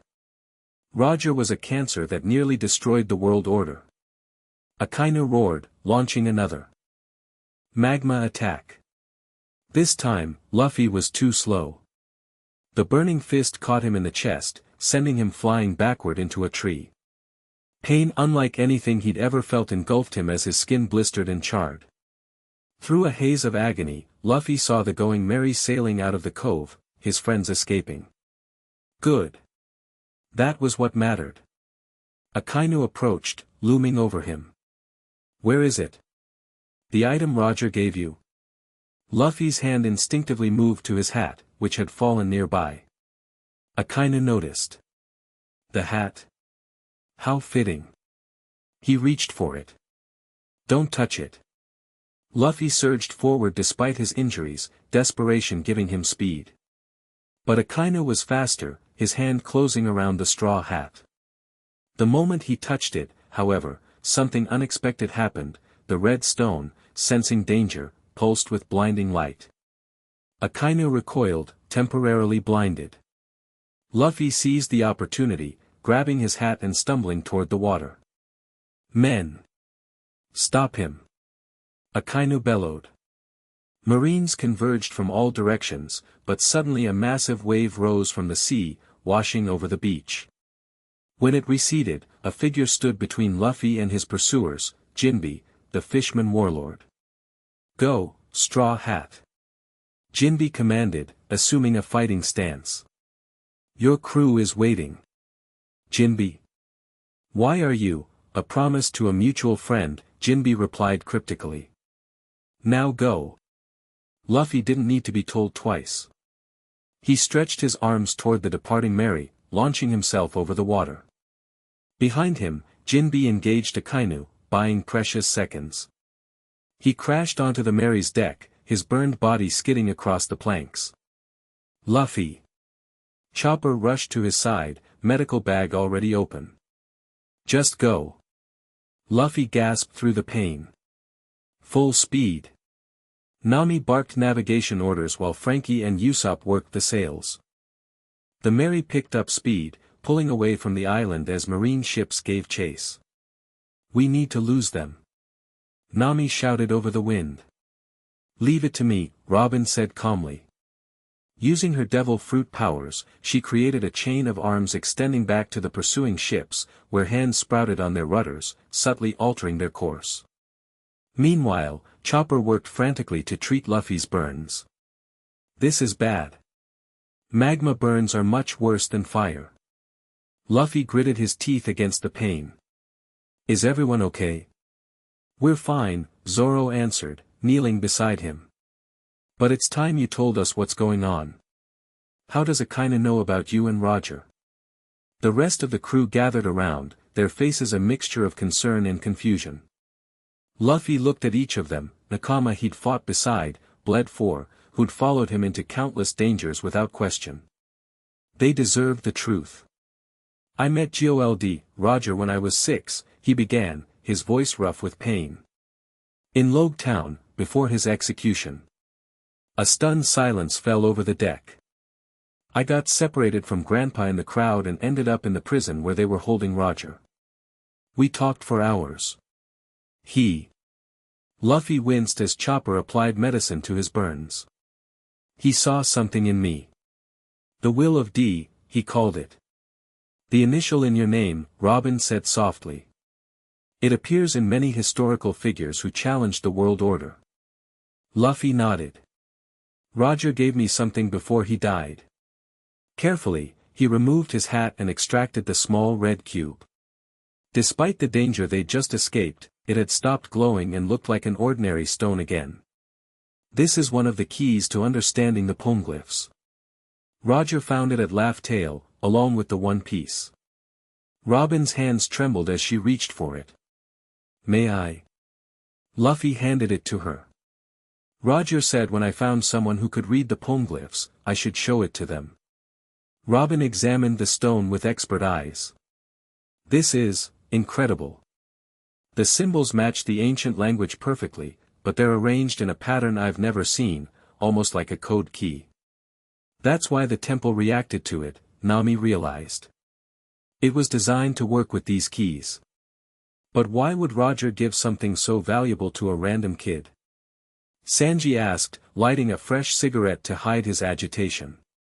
Luffy grinned despite his pain. He said it was a hunch. Or the voice of all things. He thought I might be the one to carry on what he started. Zoro crossed his arms. "And what exactly did he start?" Luffy's grin faded. "A revolution. The world government has been hiding the true history for centuries. The Void Century, the Ancient Kingdom, weapons that could destroy the world, it's all part of something bigger. The scholars of O'Hara died trying to uncover this knowledge," Robin said quietly. "My entire island was destroyed because of it." "I know." Luffy reached out to take her hand. "Roger told me the world government would kill anyone who tried to read the poneglyphs. That's why I kept it secret, even from you guys. I was trying to protect you." "That's why you asked me about stones that could read poneglyphs," Robin realized. Luffy nodded. "I've been waiting for the right time, the right person. When you joined us, I thought maybe." He trailed off, another wave of pain washing over him. "Rest now," Chopper insisted. "You can tell us more when you're stronger." But Luffy shook his head stubbornly. "You need to know everything. There's more to being Pirate King than just finding the One Piece." "What do you mean?" Usopp asked.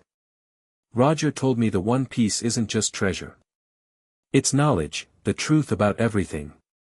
The Pirate King isn't the richest or strongest person in the world. The Pirate King is the freest person in the world." His words hung in the air, resonating with each crew member differently. "Freedom," Zoro repeated thoughtfully. "The truth," Robin whispered. "So all this time," Nami said slowly, "you've been carrying this secret, this responsibility." Luffy attempted a laugh that turned into a pained cough. "Pretty crazy, right? Me with an important mission." "It actually explains a lot," Sanji remarked. "Those times you'd say something surprisingly deep, or know things you shouldn't. Like with Arlong," Nami added.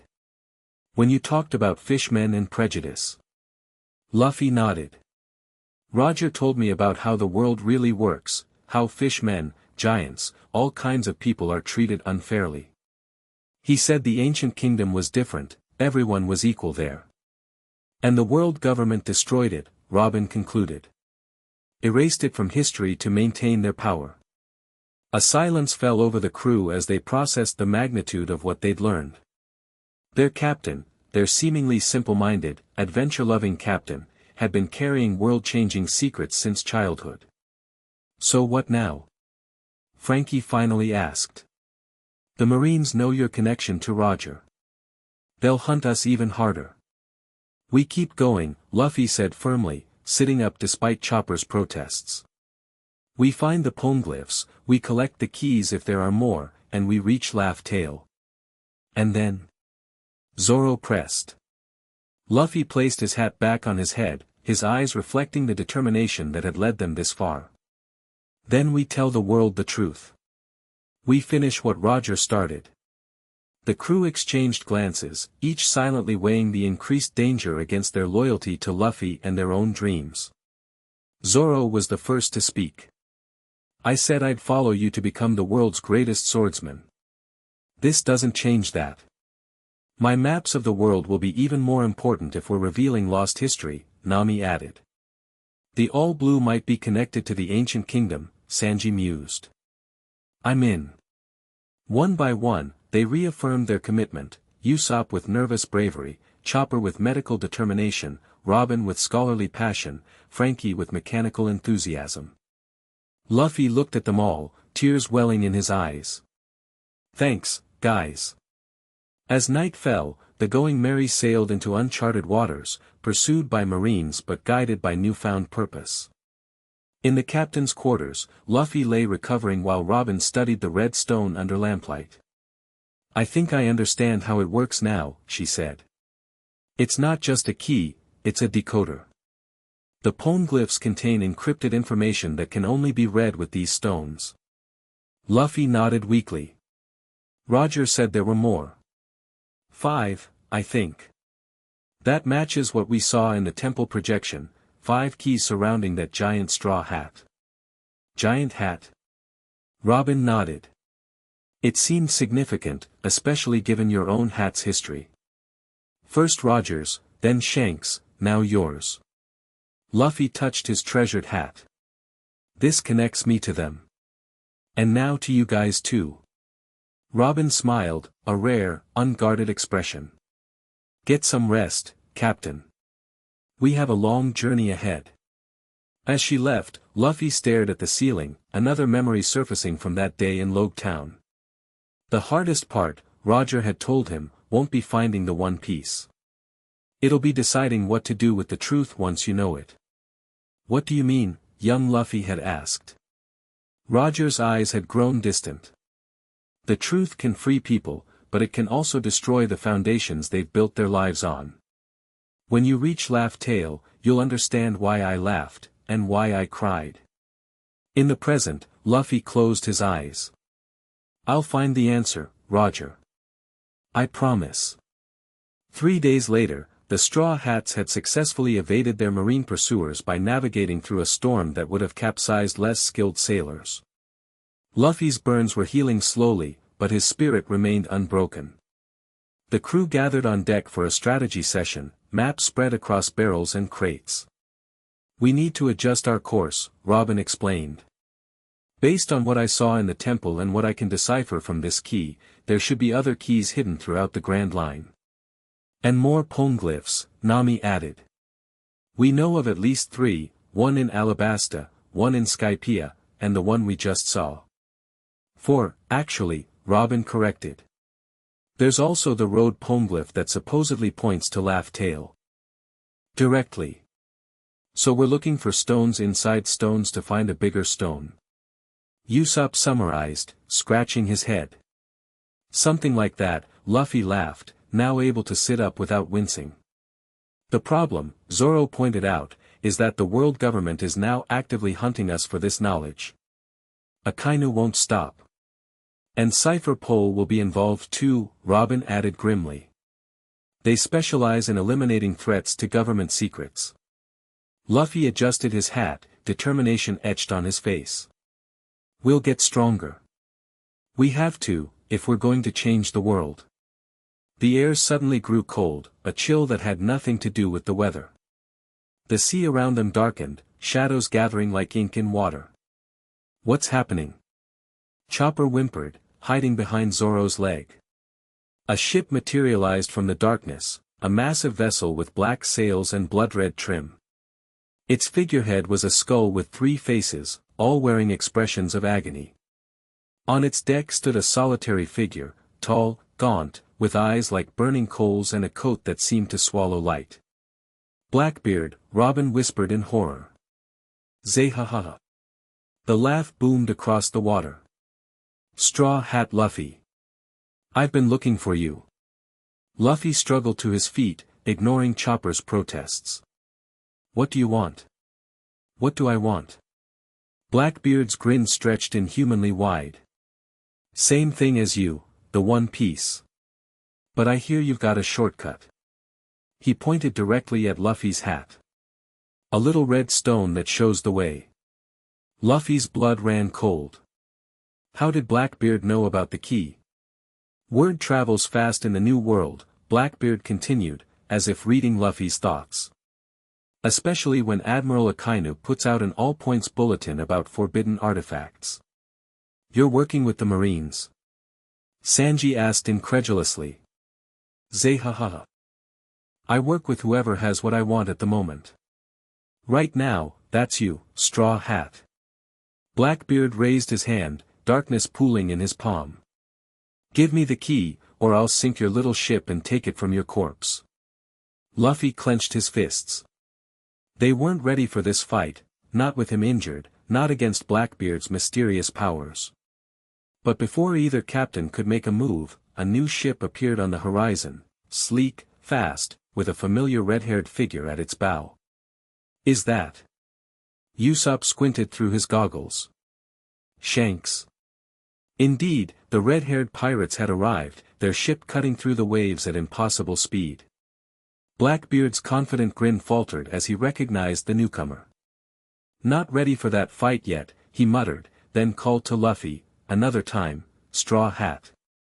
But remember, I'll be coming for what Roger gave you." His ship melted back into shadow, disappearing as suddenly as it had arrived. Minutes later, Shanks's vessel pulled alongside the Mary. The red-haired captain looked just as Luffy remembered, minus an arm and plus a few new scars. "Luffy!" Shanks called, grinning. "You've got yourself in quite a situation." "Shanks!" Luffy's face split into a joyful smile despite everything. "What are you doing here?" "Paying a debt."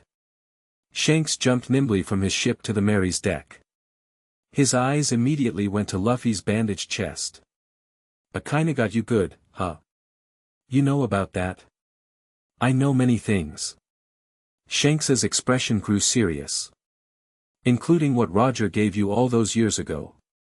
Luffy's surprise must have shown on his face, because Shanks chuckled. "You think Roger wouldn't have told his trusted first mate about such an important decision?" Shanks glanced at the straw hat on Luffy's head.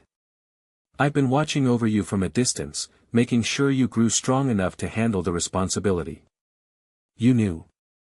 Luffy felt a complex mixture of emotions, relief that someone else shared his burden, betrayal that Shanks had never mentioned it during their time together. "I couldn't tell you," Shanks said, as if reading his thoughts again. "Roger was clear, you needed to find your own path, make your own choices. If I'd told you everything, you might have set out too soon, before you were ready." Luffy considered this, then nodded slowly. "So why are you here now?" "Because the world government knows. The balance has shifted." Shanks looked at Luffy's crew, each watching the exchange with varying degrees of confusion and fascination. "You've chosen good nakama, Luffy. You'll need them." He turned back to his own ship. "Ben, bring it." Ben Beckman appeared at the railing, holding a small wooden chest. He tossed it across to Shanks, who caught it one-handed. "Roger entrusted me with this, to give to you when the time was right." Shanks held out the chest to Luffy.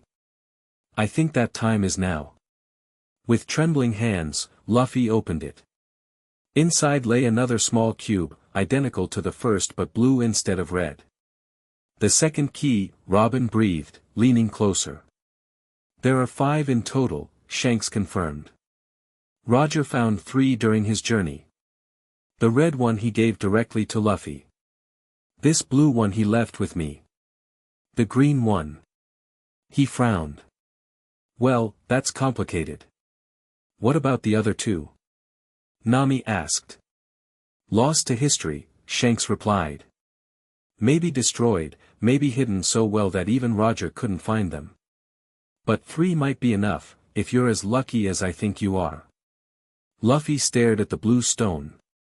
What does it do? Each key unlocks different information from the poneglyphs.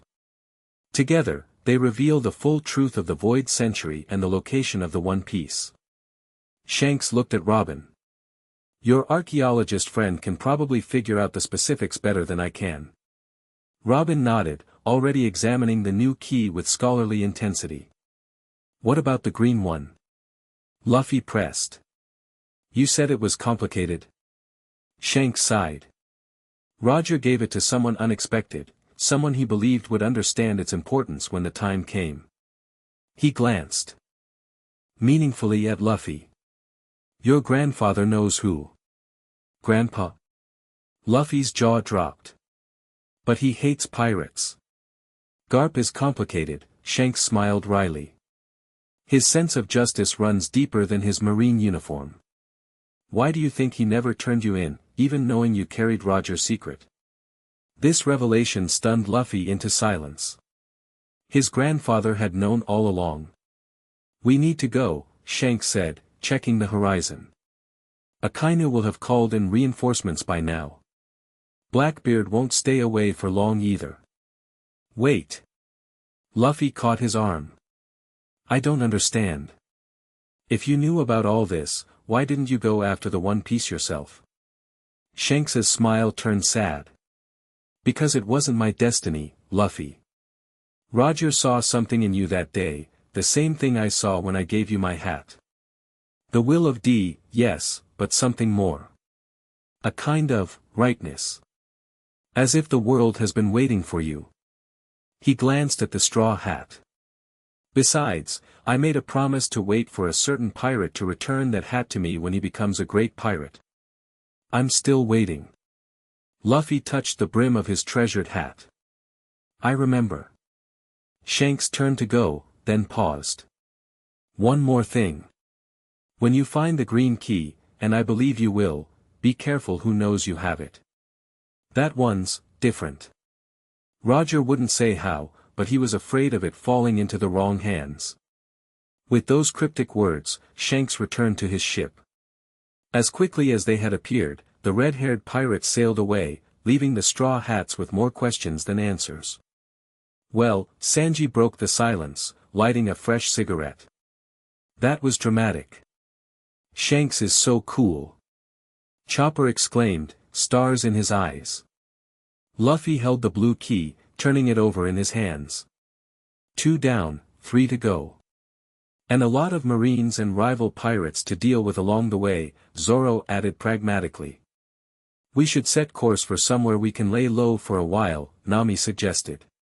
At least until Luffy's fully healed. Robin, who had been deep in thought, suddenly looked up. I know where we need to go next. She pointed to a spot on their map. Water 7. We just came from there, Frankie pointed out. Not Water 7 itself, somewhere near it. Robin's eyes gleamed with excitement. If the temple projections were accurate, there's an underwater ruin there that might contain information about the third key. Underwater? Luffy perked up. Sounds like an adventure. And just like that, their course was set. Despite the dangers closing in from all sides, Marines, rival pirates, the world government itself, the Straw Hat Pirates sailed forward with renewed purpose. That night, as the others slept, Luffy sat on the Mary's figurehead, both keys in his palms. They seemed to pulse in sync with his heartbeat, as if alive in some ancient, mysterious way. I'm getting closer, Roger, he whispered to the stars. Just like I promised. He remembered the Pirate King's final words to him in that Logtown cell, the world is waiting for a certain man, Luffy. A man who will shake the foundations of power and bring a dawn that has been hundreds of years in coming. I thought it might be me, but time ran out. Now I'm betting everything on you. Luffy closed his fist around the keys. I won't let you down. 3 weeks later, the Straw Hats had navigated to the coordinates Robin had identified. Frankie had designed specialized diving equipment that would allow them to explore the underwater ruins. Remember, Robin instructed as they prepared to dive, we're looking for symbols that match the keys. Don't touch anything that looks like it might be a trap. How will we know what's a trap? Usopp asked nervously. Robin smiled enigmatically. Usually right after it's triggered. Not helpful. Usopp wailed. The underwater ruins exceeded their expectations, a vast complex of buildings that had clearly once stood above water. Statues of strange, elongated humanoids lined what must have been streets, their stone eyes following the explorers' movements. In the central plaza, they found what they were looking for, a pedestal inscribed with the same symbols as the keys. But where they expected to find information about the third key, they instead discovered a warning, beware the green key, for it awakens what cannot be controlled. What does that mean? Chopper wondered. Before Robin could translate further, movement caught their attention, marine divers approaching from the ruins' perimeter. Their escape was narrow, with Sanji and Zoro holding off the marines while the others returned to the Mary. Once safely aboard and sailing away at full speed, they gathered to discuss their findings. Something about the green key is dangerous, Robin concluded. But we still don't know where to find it. Shanks said Grandpa knows, Luffy reminded them. But I can't exactly call him up for a chat. Actually. Nami began tentatively. There might be a way. All eyes turned to her. Marine Headquarters is holding their annual inspection at Marineford next month. Vice Admirals from all branches will attend, including Garp. How do you know this? Zoro asked suspiciously. Nami shrugged. I have contacts in the information trade. It's how I survived as a thief for so long. You're suggesting we infiltrate Marineford? Sanji looked incredulous. The Marine stronghold. Not all of us, Nami clarified. Just someone who can get close to Garp without raising alarms. Everyone looked at Luffy, who had gone uncharacteristically quiet. I could do it, he finally said. Grandpa would see me. It's suicide. Usopp protested. You're a wanted pirate. Luffy grinned. Then I just won't get caught. The plan that evolved over the next several days was equal parts brilliant and insane. Using Robin's knowledge of marine protocols and Nami's information network, they identified a supply ship scheduled to dock at Marineford the day before the inspection. Luffy and Robin would sneak aboard disguised as crew members, with the rest of the Straw Hats waiting nearby for a quick extraction. The night before the mission, Luffy sat alone on deck, unusually contemplative. Zoro found him there, 2 bottles of sake in hand. Thought you might want one, the swordsman said, offering a bottle. Luffy accepted it with a nod of thanks. They drank in companionable silence for a while. You know, Zoro finally said, when I agreed to follow you, I thought you were just a goofy kid with a big dream. Luffy laughed. I was. Maybe. But you were also carrying the will of the Pirate King himself. Zoro took another swig of sake. Makes me wonder what else I don't know about you. Not much, Luffy assured him. I'm pretty simple. Simple like a poneglyph, Zoro snorted. Looks basic on the surface, but full of world-changing secrets. They both laughed at that. Are you scared? Zoro asked after another silence. About tomorrow? Luffy considered the question seriously. Not about the Marines or getting caught. But, seeing Grandpa again. Knowing he's kept secrets from me too. Yeah, that's scary. Zoro nodded in understanding. Family's complicated. Roger said Grandpa's sense of justice goes deeper than his uniform, Luffy mused. I never really thought about what that meant before. You'll find out tomorrow, Zoro raised his bottle. Two answers. Luffy clinked his bottle against Zoro's. To freedom. The infiltration of Marineford began smoothly enough. Disguised as supply workers, Luffy and Robin boarded the transport ship without incident. Their marine uniforms, procured through Nami's contacts, were convincing enough to avoid close scrutiny. Once inside the massive headquarters, Robin guided them through lesser-used corridors, avoiding busy areas. Her ability to sprout eyes and ears at a distance proved invaluable for navigating the complex. Vice Admiral Garp's quarters should be in the East Wing, she whispered as they ducked into an empty office. But security will be tight during inspection preparations. Luffy adjusted his cap lower over his eyes. I can handle it.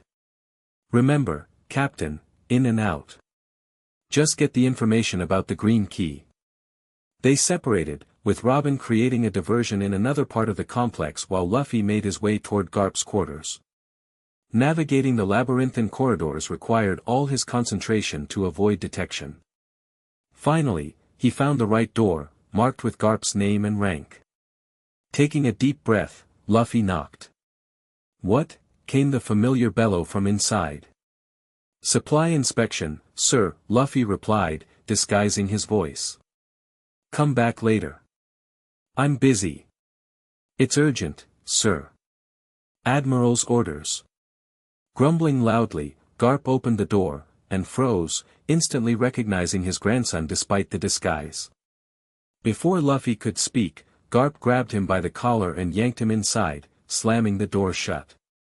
Are you insane? Garp hissed, his face purple with rage and fear. Do you have any idea what would happen if they found you here? I needed to talk to you, Luffy said simply. So you infiltrate Marine headquarters? Garp paced the room, hands tearing at his hair. I knew you were reckless, but this is a new level of stupid. It's about the green key, Luffy said quietly. Garp stopped mid-stride. All color drained from his face. Slowly, he turned to look at his grandson with new eyes. So it's time, he murmured, suddenly looking much older. Roger said you'd come asking someday. You knew all along, Luffy said, not quite a question. About me meeting Roger. About the red key. Garp sank heavily into a chair. I found you talking to him in that cell.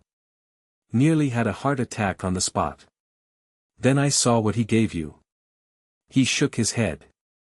I should have taken it from you, reported it immediately. That was my duty. But you didn't. No. Because that damn Roger made me promise. Garp's fist clenched on his knee. Said if the wrong people got hold of those keys, the world would burn. Said you were the only one he'd ever met who might use the knowledge properly when the time came. And you believed him. The Pirate King. Garp looked up, his eyes haunted. Roger wasn't just a pirate, Luffy. He learned things at Laugh Tale, things that made him both laugh and weep.